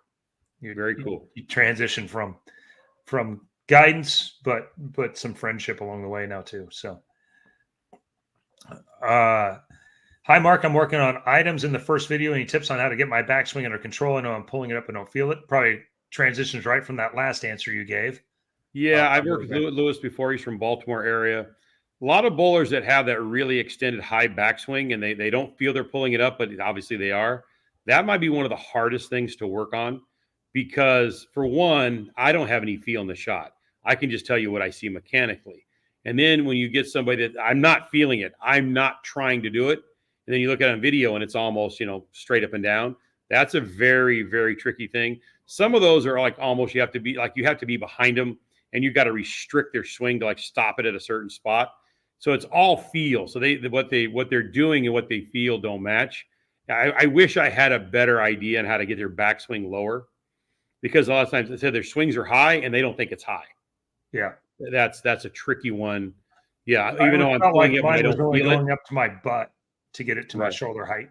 That's it. But even when they do that, then you show them on video. It sometimes it helps, but they've tried all that. That's a tricky one. But what happened was that's the way they learn how to bowl. So all their instinct and everything in their body is doing something that they're not realizing they're doing. So that's a really tricky one to work. It starts with that same thing. That second step goes down, and then you have to pull up. It's just a reaction. Some of them they don't. They just have a really steep swing. Yeah, it's tricky. Nathaniel, I appreciate it. Most technical bowler in bowling. For the longest time, I've said he's most versatile. I appreciate being in the conversation. There's a lot of guys do a lot of things, and the whole thing with two-handed opens up another avenues, multiple avenues. Had my first lesson with Bakes about a month or two ago, and just clean house and tournament club. Made over $1,000 in side pots and doubles. Did you see that sign on my wall in the Westpac? Maybe you didn't see that, Pizza Wings, that everything you make over the lesson, I get 20%. No, that wasn't on there. I'm joking. No. Clint, local guy here, good friend. Any tricks for hand swelling, especially at high altitude? Well, that's left beer. What? Go ahead. I have no idea. I've never. We only bowled in Denver twice. Yeah, and I didn't have that much swelling up there, but I do know people do, and that's if you're prone to that. And I think this goes for women that struggle with times of the month. I think that's really where vacuum helps quite a bit. If you're somebody that likes to drink a fair amount and you struggle from day to day of depending on how much you had the night before, I think either taping and the bigger size grips or and leaving yourself a little room there, or the vacuums, which allow even more. So I'm asking you, Chris, because I never dealt with this at all in my 9 years on tour, because I never used grips. So is that why I had no issues with my fingers? I never used, my era, we didn't use grips. I just think you were a guy that didn't, your hand didn't go up and down a bunch. Not very much. But the other thing is your era bowled a lot. So your state of swelling was just swelled. Right. It didn't really But I ever go never, down but my 'cause you didn't hand, take a my, lot of my days hands off. were dry. My fingers never, Yeah. I never really wore cup that much. I never really Guys that told. have I had, more moisture in there, and I think that's when you go up yeah, and see, down. mine were super, super dry. Like Mine I can't use rosin bags because the next shot will go through the ceiling. So, I Yeah. mean, just lick my fingers and I'm pretty good. I'm just wondering about, because, my era, like Dave and I roomed together with Dave Husted. And I don't remember either one of us ever having to change our grips around because our hands went up or down. And I never had the finger holes that Dave had. Dave's were so sharp, I couldn't throw it. So I had like one bevel knife, and they were pretty sharp. Dave would just take them out of the drill press. So, but neither one of us, I would imagine, that had to help because we never really You used weren't grabbing grips. onto it either at the time as Yeah. much. We bowled our fair share of games. That's a fact. Exotic Gem Sublime in Phase 2. Good addition. In that group, I would go with like a Vibo, something that's longer and quicker off the back of it. You have a couple of pretty smooth pieces, and the exotic kind of gets forward. That Vibo will get longer down the lane and give you a much bigger change of direction. David, thank you. My 15-year-old son just finished his first high school season, 176. Excited for a chance to win your two-handed video for him. There you go. Sounds like he's off to a great start. Yeah, just looking out for you. I think she means out. So, yeah. She has to go Hawaii, of course.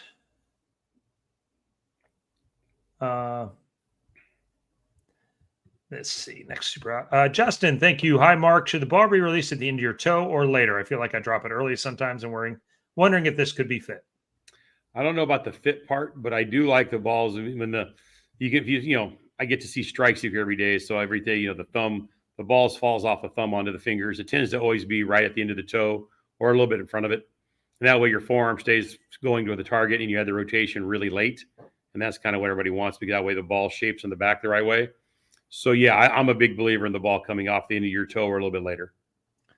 If the ball falls off your hand before your heel, that means you probably turned it early or your timing's early, and that makes your ball go down the lane. I'm a big believer in the ball going out in the lane. I don't like balls landing by the foul line. I like them landing out. And that's how I tried to see my swing got a little lower over the years, and that's a lot of the reasons, because everybody said, "Oh, you don't need a high backswing," way back when, but nobody ever gave a reason. But actually, getting it steep and getting in the lane is a problem. It makes it breathe the front. So I got it. I started. It wasn't so much trying to get lower, but trying to get it flatter, which then lowered this. And so, by trying to get that more on a conveyor belt version of a one-handed version of that, my swing ended up getting a little lower, and that helped me project it through the front of the lane a little better. That's exactly what I believe in, right? Yeah. Do you sometimes let weird approaches be weird, like Buttra for Litch or Anthony Lavery? Or if you watch Michael Lichstein bowl and you try to change that, you're a better man than me. No, Jacob's fine. Jacob's in time. Jacob's just got that unique thing with that triple. I mean, Jacob's fine. I mean, I've worked with Jacob at Team USA. I had absolutely no issues working with Jacob. It was actually, he was probably, besides Tommy, the easiest guy to work with. I thought Jacob was, because you're not going to change it.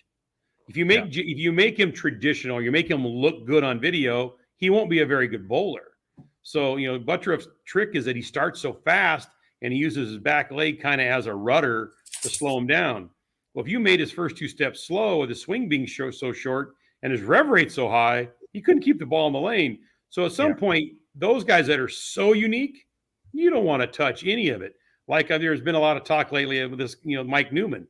He had a kind of a unique looking swing and everything, but you watch his record, why would you want to change a guy like that? So sometimes they may not look correct on video, but their record, the best example is Walter Ray.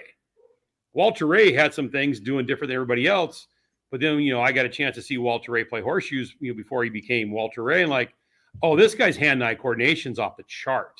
It's like way higher than all of us. So he had some uniqueness to it, but he could do it every time the same, whether it was on TV or in qualifying. So, yeah, the unique approaches, you got to go by the track record. If they have those unique approaches and they average 170, yeah, you change them. But Michael Lichstein was a great bowler. He had some uniqueness to it, and it got uniquer as he got older. but his track record's so good, you got to take the track record first before you start making changes. Well, this is where I want to back up to. The difference between push away based coaching systems versus what you do. You're measuring what it looks like at the end. And there's a lot of the fixes can be in that push away, but there is no one way. That book that they taught in the 60s only really worked for about 3 people or 3 guys. Yeah, there's so many different styles now. Right. And that's why I always start with Anthony Lavery. He was terrified to work with you. This is 4 or 5 years ago. And you didn't want to change what he did. Great. He mauled everything around here. Right. He just needed to get better at some things for tour, which he did for a while. And, the ball deal that he signed got him in kind of backwards now. And he's a little behind the 8 ball trying to get back out of it again. But, the bowlers that are super unique, you got to find what makes them unique. So what is their strength? What allows them to beat people by so much? Figure out what that is. Okay, I'm not changing that. How do I just make that happen more often? How do I make it happen easier? That's how I go about it. Switched to two-handed for about a year, wasn't working out. Went to one-handed, no thumb, and doing well so far. Why is one hand, no thumb not seen more at the higher level? I think you got to be pretty damn strong. 1, you have to be exceptionally strong, but 2, it limits what you can do. Kind of like Smallwood being a full roller. When it's great, it's great. Doherty is by far having more success than any other on a week-to-week basis than anyone else. Now, Mike Miller's the most successful with 4 titles. But, you can't add a bunch of axis rotation because you can't, without your thumb and another hand on it, you can't get your hand over here without dropping it. And it's hard to create ball speed because you're limited by how high your backswing can be because your thumb's not in it. Yeah. And so if your backswing gets high with no thumb, it falls off. There's a few more limitations on it, and that's what stops it from being at the very highest level because of some of those limitations. But you can still throw it amazing. Obviously, we have 2 guys that that are really good at it over time. There's just not a lot of others. And then there's physical limitations to you have to be really strong, and both those guys are freak strong. It's have I tried? I have tried a little, not really. I've not really tried. I have some between the back issues and a torn hip labrum. It's the torque that you create to create ball speed on that backswing where you stay stiff on that right hip versus turn away from it to really create speed. It just hurts. It hurts a lot pretty quickly. So I don't foresee that in my future. And when I bowl and when I stay in my lane and bowl against people my age, I get to be on the EJ realm of the rev rate spectrum versus the Brian Voss version that I'm on the tour. I can do the two-handed thing. I'm really good at the two-handed as long as I don't have a ball in my hand. I got it down to a science just doing it with no ball. I give Belmo all he wants with no ball in my hand. But then you put a ball in my hand, it better be an 8-pounder. If I go to 12, I just can't do it. So I'll tell you this though, if I was 17 again, I'll tell you what, my rev rate would be through the 17 is I was a little bit better than average athlete and I was a little intense. I would have taken a full swing at the two-handed thing. How do you throw it 22 with a 650 rev rate? I may not have won very much, but every now and then I'd have broke some pins. All I heard is I would have taken a full swing at the two-handed thing. All I heard is I'm really good at the Wii bowling. So I'm not so big on that. Levi, thanks again. Hey, Mark, how do I increase my flat spot two-handed? My arms aren't very long, and when I watch Belmo and Simon, they have crazy long arms that release the ball extremely far out in the lane. I can't do that. That is a very good question. That's legit. Because if your arms are short two-handed, it's tricky because it's hard to get to the timing spot because it's hard to make your left arm long. So if that is the case, you have to make your push away later. It's got to be pushed out later. So when you tilt back, your arms tilt back later. If I can tilt you later, I can kind of make your arms longer. And you're right. So you really got to be able to move that air forward. So that way your hand is whatever length your arm is. So you got to figure out where your flat spot would end. So if you look at it, Simo's arms are really long. Simo's hand's way out front of me, lets go of it. So if the length of your arm, his length is 36 inches and your length is 32. So wherever you see Simo's release point, minus 4 inches from Simo is where your maximum should be. Don't go by where he's going. Factor in the length of your arm, which you've mentioned. Okay, if his are this long and mine are this long, I need to maximize where my release could be with the body type that you have. But that's an excellent question because I deal with that. People with the shorter, not very super long arms that are two-handed, that's very tricky because it's hard to get to the timing spot because your arms are short. Excellent question, Levi. Caleb, how much does axis tilt affect matching your revs to speed? Well, when we do our clinics together, that is the third element. It is rev rate, speed, and axis rotation. Tilt, I guess tilt and rotation are married together. So it's really more rotation than tilt, but in three very broad categories. But basically, if you're under 35 degrees of axis rotation, you're at very end over end. And for example, Walter, who you consider pretty end over end, is around 25 to 30. We think 10 is what we used to think, and then because how it's going down the lane, and then when you Rod Ross did a physical presentation for us, she went, "That's 45." oh, everybody's 60. We didn't even know. Yeah, if at the training center, I go down to the curtain where the pins are because I can walk on both sides of my lane.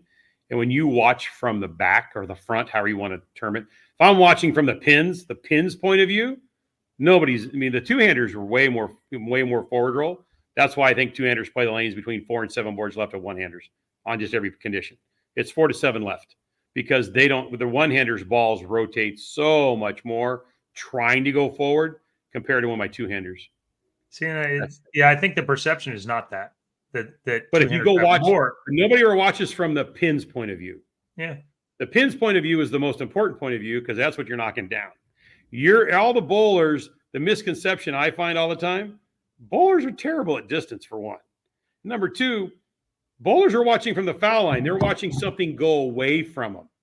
So what really happens and what's happening, if you go down to the other side and watch a ball come at you, it doesn't slow down like everybody thinks it slows down. Balls are flying at 18 miles an hour. I mean, I'm a pretty strong guy. I'm not putting my hand out when you throw a ball down there at 50 feet. No. But I get that all the time. Well, they slow down a couple miles an hour, but it's still from 20 to 18. It's not. Yeah, from the back of the pattern to where the ball actually hooks happens so fast.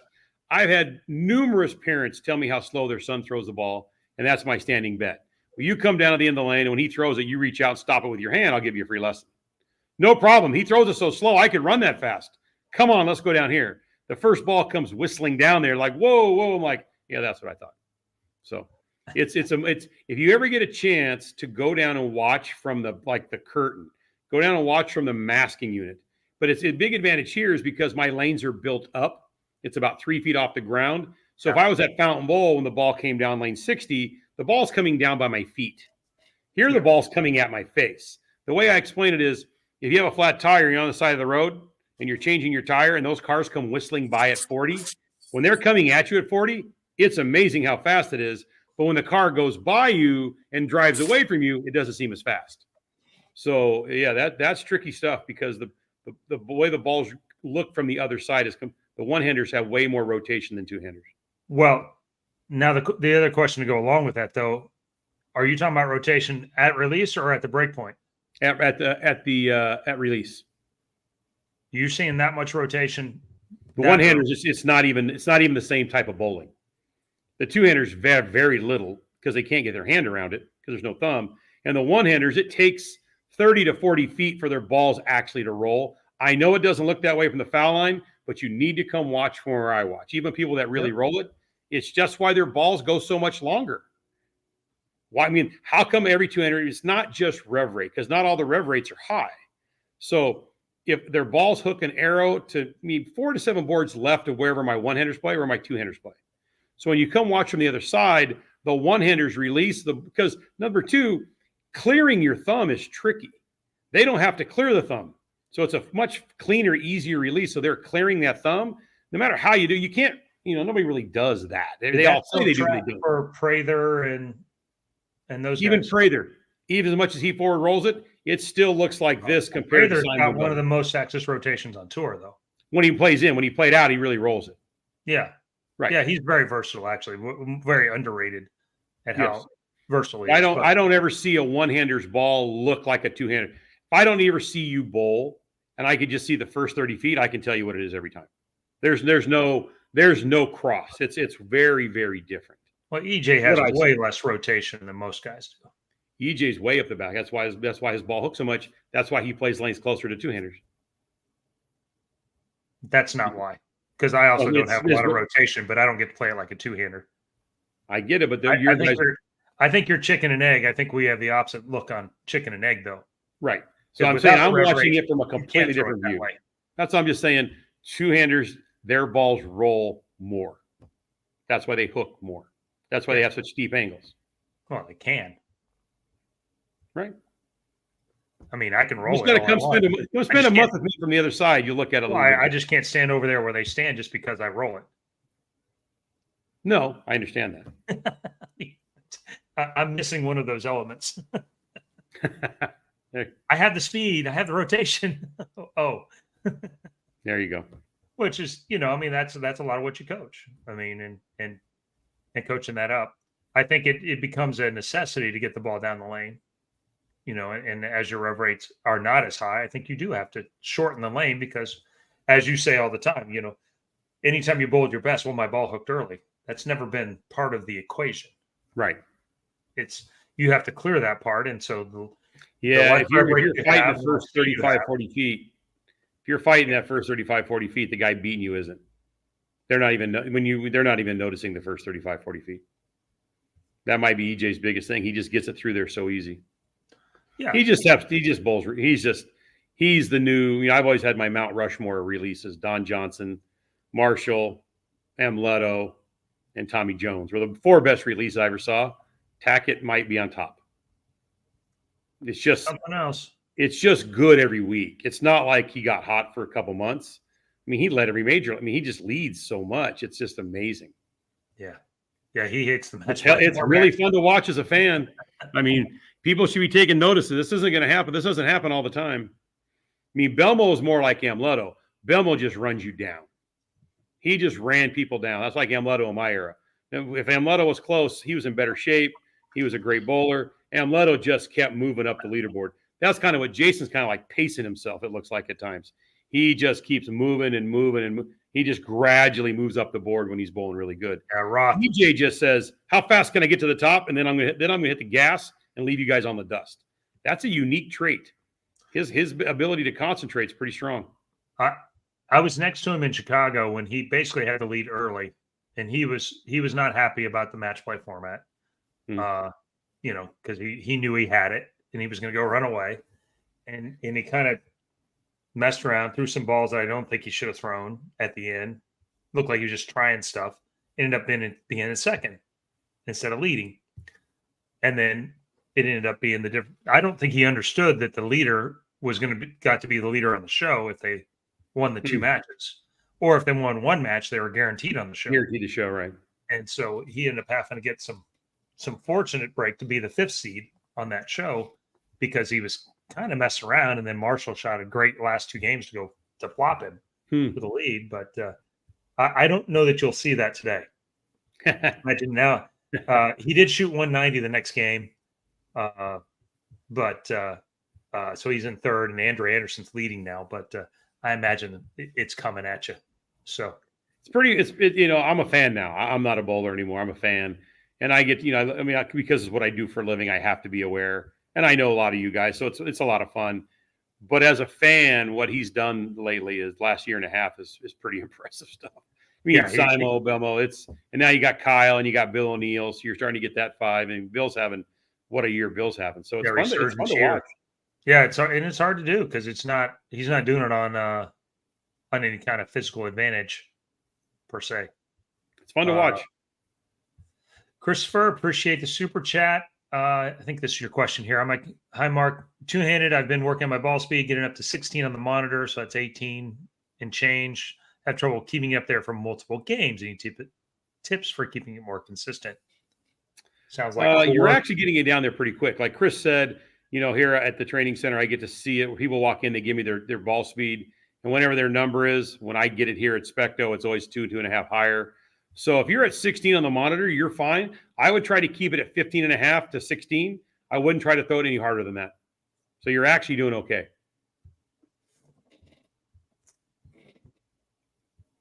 I froze here. I'm not for, yeah, you're kind of stuck there. Huh. That's not good. Can you hear me or no? I can hear you fine, Chris. Okay. Well, let me see. This should be fun.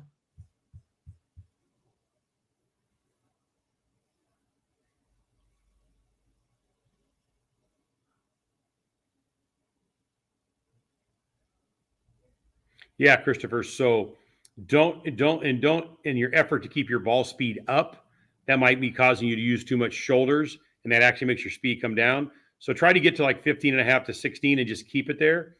Just work on your timing and your balance. Don't try to throw it harder to keep your speed higher. Speed's more about the consistency of speed, not how high the number is. So that's what I would do, not trying to get the speed up higher and higher and higher.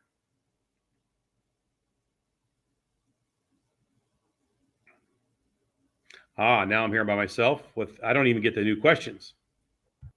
There we go. Oh, almost.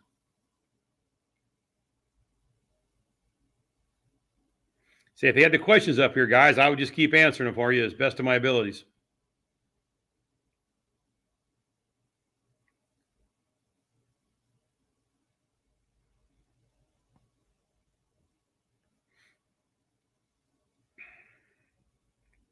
Unfortunately, I'm not very tech savvy, so I cannot help Chris in this matter at all. We are experiencing technical difficulties. The FC, how does that little speech go? Anyways, I'm sure Mr. Barnes will refresh us and get this better. This has to be better on the airplane than when you're watching that movie and you're an hour and a half into it and it's actually exciting. You didn't know what it was. And then they lose that monitor for the next 30 minutes and you still have 5 hours of your flight left and you never get to see the movie again. So hopefully we get this fixed better than those flights I have or the movie I've never seen blacks out when it gets to the final part where I found out who murdered who. So we're waiting on Mr. Barnes.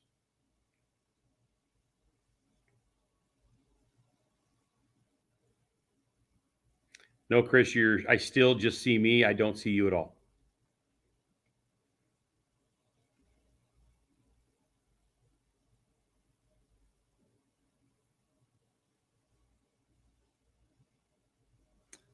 Let's see. What can I come up with here to burn this airtime so everybody doesn't go off this? How much should I practice is a good question I get. So if you're bowling one league a week, if you're bowling on a Monday or Tuesday, say, I always want to get bowlers to get in as many games in practice they get in league. So if you're bowling 3 games a week, try to get another set in there where you're bowling 3 games. If you're bowling 2 to 3 leagues a week, you need to practice once. The reason why for practice, it's just reps. So you're not thinking about your physical game while you bowl league. That's probably one of the most common questions I get is about that. My most common another question is, do I need a spare ball and I only bowl on house shots? To me, that comes down to how well do you make 10 pins. So if you're very good at flattening your hand out and you can make a 10 pin with your strike ball, I'd rather have 3 balls at strike. But if you have a trouble with the 6 pin and the 610, if you're right-handed, you might want to add a spare ball if you're bowling on house shots. Now, if you bowl on sports shots a lot, I would almost 100% have some version of a spare ball on sports shots because it's too hard to go from the long patterns to the short patterns, trying to flatten your hand out, play the lanes different. So that's another question I get a lot about the spare balls. What are some of the most common questions I get as a coach? How many bowling balls should I have? That is a very personal question for people. I have bowlers who have way too many, and I have bowlers who don't have, I think, enough. Now remember this. Here's something different for you. When you practice, when you have an arsenal, say 4 to 6 balls, not all of them are supposed to work at the same time. Then it's no longer an arsenal. I see that too often. I see that here at the training center. They bring in 6 balls. We work on their game for 20, 30 minutes. They get dialed in, start hitting the pocket every shot, throwing a lot of strikes. They invariably, hey, this is really easy. This is the best I've ever bowled. They invariably go get all 5 balls and try to make them all work. And then 20 minutes later, they're throwing it bad. Why? Remember this, an arsenal is set up so the balls all do something different. You should not be able to strike with every ball in your arsenal at any given time. That's my theory. Why? When you have an arsenal, one ball should work the best. Then you have a ball on both sides that works next best. Then you want 2 or 3 in your balls in your bag of 6 that don't work at all. Because if all 6 work at the same time, then once that number 1 ball stops working, all 6 stop working. I see that more than anything else, trying to make all the balls work every time you bowl. You want one ball that really does the job, have one go each way. If you want to hook it more, hook it less there, and then a couple that don't work really well. That way, the ball that you're striking with like a madman, when that ball stops working at all, the balls that didn't work will now have a different look than the one that did. That's my thing about arsenals. Not a guy who's ever drilled a lot of balls in my life, but I see it all the time. And when I watch on Facebook or I watch on, I see it, people posted, I bowled the regional this weekend, I bowled practice. Every ball in my bag worked great. Invariably, that person finishes in the bottom 5. Because once the one ball goes away, they all go away. All the balls shouldn't work. Sorry about that. I guess you got through that last one. I don't know what's going on. But I just made some stuff up, dude. I don't know how that went. All right, here we go. Thanks for the super chat, Greg. Mark, are you always brutally honest with your lessons? I gave a lesson last week to a teenager who has 0 athletic ability. He wants bowling to be his profession, but becoming a CPA is more realistic.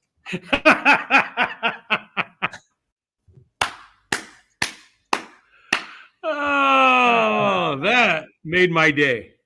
Wow, I'm not even sure how to answer that. That the world, we do need some CPAs in the world. Dude, that's a tough one. I pay the bills giving lessons. So I'm not sure. I'm honest. I may not be that honest, but I'm honest about what I'm trying to get across. I would never stand in the way of anybody's dream. You get one swing at this life. I'm going to be 63 next month. I'm skiing down the hill now. I'm trying to go back and forth as fast as I can to not get to the bottom too soon. So you get one swing at life. If that's their goal and that's what they want more than life itself, I would do my very best to get them there and get a minor in being a CPA. That was great. That was good, Greg. I appreciate that. That made my day. Yeah. Thanks, man. Yeah. Sorry about that. I talked about when you get your, you're on the airplane and you're watching that, the technical difficulties when you're watching that movie you've never seen. And then 30 minutes for the end, you lose your TV set and I did that. And I did a couple other things. You know me, I wouldn't leave you hanging, brother. Yeah. I'd make something up. No dead airtime. We're good. There we go. We have 36 super chats. At some point, I think we probably should do this part since we're almost 2 hours in. Yep. 10 o'clock, I got to get to work. Yeah, it probably makes some sense. Let me get this up here. Screen. Numerator. Share that. And 18 is, sorry, I don't think I added it. Did I add it? Well, you didn't see me do it, so I will 10, number 10. Now let me count through. 2, 3, 4, 6, 7, 8, 9. Rob Beelfuss. Great show. Thank you, sir. I will get a promo code made up and I'll get it to you guys within 24 hours. Or 48 hours. My guy's gone today. Yeah, just missed. So the next 2 days I'll have a promo code and you can send it to your guy. EthanBarnzy@gmail.com, and we will send it forward and get that done. Much appreciated there.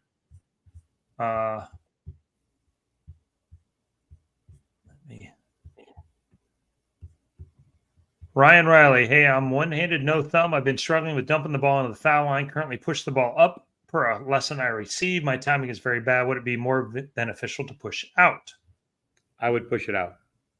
When you tend to push the ball up, Riley, so when the ball goes up, it tends to come down. When the ball's pushed out, it tends to swing back. It's very hard to push something up, have it come down, and then swing back up. So think about a swing set, Riley. When you have a kid and you're going to start them on a swing set, what do? You get them a gentle push and they go out. If you were to actually take the kid and move the kid up, the kid would just slam back down on the chair. Your shoulder's the bar on the swing set for the analogy.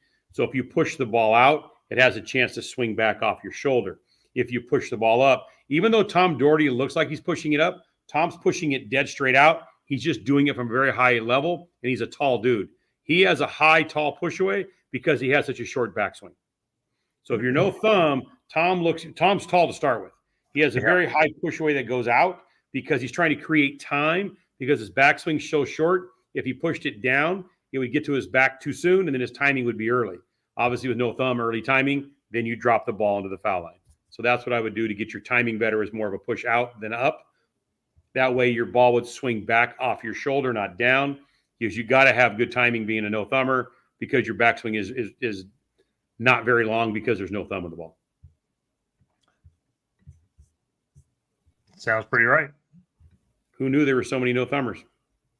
Yeah. There's a bunch. Golly. Yeah, this goes back to the CPA, choose a school where they compete. And really, that's not a bad plan for all of us. Yeah. I mean, there's very few. I'm so lucky that I've gotten to still compete at age 54 now. Now I've had another birthday. I guess we don't even celebrate them anymore. That's how long I've had them. So, by the way, your son shot 300 last weekend. He did. I was working. They were in Las Vegas at Sunset Station. My wife Shannon, my son Gage, he bowled the day before Suncoast. The poor kid's been odd man out in the final so many times. So he missed by 3 and he's two-handed.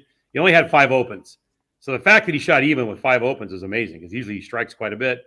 The next day we're having the same strike issues. Dad, I can't leave. I'm trying to convince him 9 spares a good frame. 10 pins are good shots.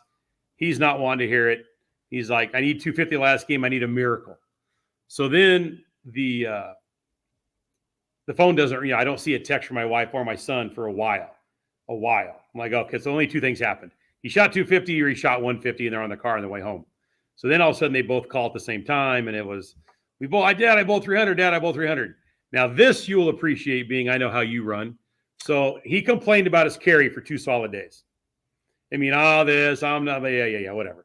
And I'm like, you're fine. Just keep throwing it. You'll strike. So he said, Dad, I bowled 300. So I said, wow. So did Jeff Hemmer is the tournament director. It's exactly what I said. Because they show a video of him on the phone. He says, you're the worst. And I said, did you complain enough to the tournament director that they let you bowl the last game no tap? That's the first thing I said to him after he bowled 300. You're the worst. Son, I love you. How'd those 10 pins work that game? Yeah, you're right. I'm like, son, you get mad that I'm right, but you better hope I'm right or we don't eat if I'm not right. So I got to be okay at this coaching thing for us to keep, putting clothes on your back. So obviously, as a father, when I hung up, I was pretty, that's the first 300, you'll never forget that no matter what happens in bowling. 300s are much easier now than they were, but they're still hard. So that was the first on video. What they're bowling on. And then he parlayed it and he never opened again the rest of the tournament and he won. Wow. So, can't let him in. He's what, 14 now? 14. He'll be 15 in April. So he's gotten really tall this year. He's officially a Baker. He's 6 foot. So all the men are 6 foot or bigger in my family. And he grew, I think, about 6 inches this year. Yeah, we're at least eye to eye. He may be above me here pretty quick. Dude, it's every 3 months he looked at me. He and I mean, he's right in the morning when I hug him before he goes to school. It's not far off. It's not far off. He's growing. He has size 13 shoes. That's bigger than anybody else in the family. Yeah, this is Cliff, obviously, our friend at Bowler Smart and Coolwick. All of these people now not using a thumb and throwing it two-handed makes me feel dumb. As a kid, the hardest thing to do was learn how to clear your thumb. I never thought, hey, just check it out and then skip that step. That's one of the reasons my son Gage became two-handed. When he bowled one-handed, he had a little bit of success. He won a couple JBTs. he kept tearing his thumb every weekend. I mean, it was bad. Way worse than I ever. I mean, it was, Dad, I don't want that cut patch stuff no more. It hurts. Yeah. So I said, the easiest way to solve this problem is to take your thumb out of it and bowl two-handed. And he was like, wow, I can bowl like Jesper? Son, you can bowl like Jesper. Now, even his name shirts have some of Jesper stuff in it. He loves Jesper.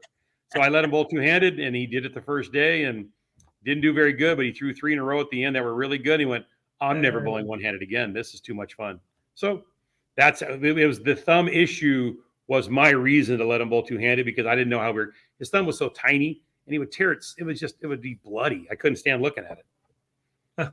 So that's how he became a two-hander, just to take care of that thumb issue. Yeah, Ryan had a lot of the same things. He struggled with tearing his thumb up, and really just struggled with getting enough rev rate. Yeah, and which is kind of wild with somebody who had quick hands and was good at sports and all that, but he just couldn't quite figure out how to pop it. He could hit his target. Yeah. Good spare shooter for. Yesterday, I had a newer two-hander, and one of the things I've talked about a lot is I've never worked on the release with a two-hander yet. Never, ever said a word to them. Once I get their bodies in the right position, I get a little better timing, and I get them to understand how their right leg is a power source, not their shoulder. Their hand, without the thumb in it, it just kind of rolls off their hand, and their ball hooks on the back end, and they throw more strikes than not when they're getting it going. So as a coach, I think it's much harder to get them. It's easy to get two-handers to 190 because they strike so much. It's hard to get them to 220. And a one-hander is more of a gradual move, but once they get up there, so it's a completely different way of coaching. I enjoy them both immensely. There's no one way's better than the other. Two-handers strike quicker, that's all. One-handers are obviously way better spare shooters to start. Congrats to your thumb, or to your son. We were there last week and saw it at Sunset. I think for all of the hate for the two-handers because he hits like me, never considered doing it. It was just different. Thank you, Cliff. I'll relay that message to Gage. He was, he was through the moon. I had to do something on Sunday. I go out to the Valley and I waited to go home. They got home. He was completely. He never had that kind of adrenaline. Shot 300, won his first scratch event ever on the JVT, and he got home from Vegas and like, I've never been this tired. Like, yeah, your adrenaline was up here. Now your adrenaline's down there. He was done. So 300 and a win. That's a lot of. And he beat Caitlin Abaganya, so he was really that meant as much to him as Caitlin's the real deal. She can bowl. So the fact that he beat her, that made it even more special for Gage because he really looks up to her. That family is so nice to us. Yeah. So I had the pleasure of coaching him, and so he was spent, but that was really good. Yeah, the most confusing style to me is two-handed with the thumb. Yes, there are some, and what's the point? And it leads right into this. Beefs ran about two-handers never get old. They found out that you can take your thumb out. Maldonado, Russo. He's like, I don't know if you've heard Stu go off on this, but he's like, how easy is it? We have one guy who basically figured out, if I put my hand on the ball in the same place, now I'm a top 5 bowler. We have another one who's never won, takes his thumb out, wins twice. Now he's top 10 guy. He goes, like, how easy is it? Dude, I just give lessons. They walk through the door and whatever style they got, I try to make it better and more consistent. I don't get any of that. It's not my argument, but it does make me laugh. So one last question, Mark, and we probably should wrap this up because I think you got to go. But I've been struggling with early turn two-handed. I can fix it by putting my two hands closer together, but I feel if I do that, my body gets steep trying to create leverage and speed. So you mean your two hands closer together this way, I wonder? I think so. Yeah, so that's kind of a tricky thing. I mean, not being two-handed, because they all kind of have their hand like that, how it kind of cradles back there. The early turn two-handed, Levi, your best bet, I think HK is Hong Kong, right? Yep. Would be to take a virtual lesson. If you could take a virtual lesson, you go to my website, markbakerbowling.com, you click on the virtual lessons. There's a whole tutorial where to stand, how to hold your camera, the frame rate, everything. You send me 2 or 3 shots or 4 shots. If you let me see it live, we could get there way quicker than me guessing. And so that's kind of what I would think I would do with that. And so I'd say 50% of my virtual lessons are two-handed. So I've gotten pretty proficient at helping them. Yeah. 100%. That would be your best bet instead of me guessing. I would imagine it has to do with timing. came in to take a lesson. Gage was practicing. I told the kid how lucky he was to have the facility for practicing. He thought Mark made me say it.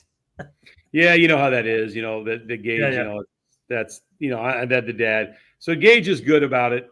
You know, it's like we like there's a dotted line in the approach. I got to have one foot on the dad side and one foot on the coach side, and sometimes I get a little. If that YouTube was in here when he and I get heated, when I lose it and I get into my back in my day mode and how to think, those would be hilarious. Not from his point of view, but he handles it well and he comes back pretty good, and he really enjoys bowling. He really does have a lot of fun. All of his friends, I mean, when he bowled 300 and the friends, other brothers, and they're all there, and it really is. The bowling community is a good place. So I really encourage Gage to bowl as much as he wants, because they're all friends and they're all good people, and the bowling's pretty cool stuff. Yes, sir. Well, we're going to let you go. You got a real job to do, and appreciate you coming on again. Again, go to Mark Baker Bowling.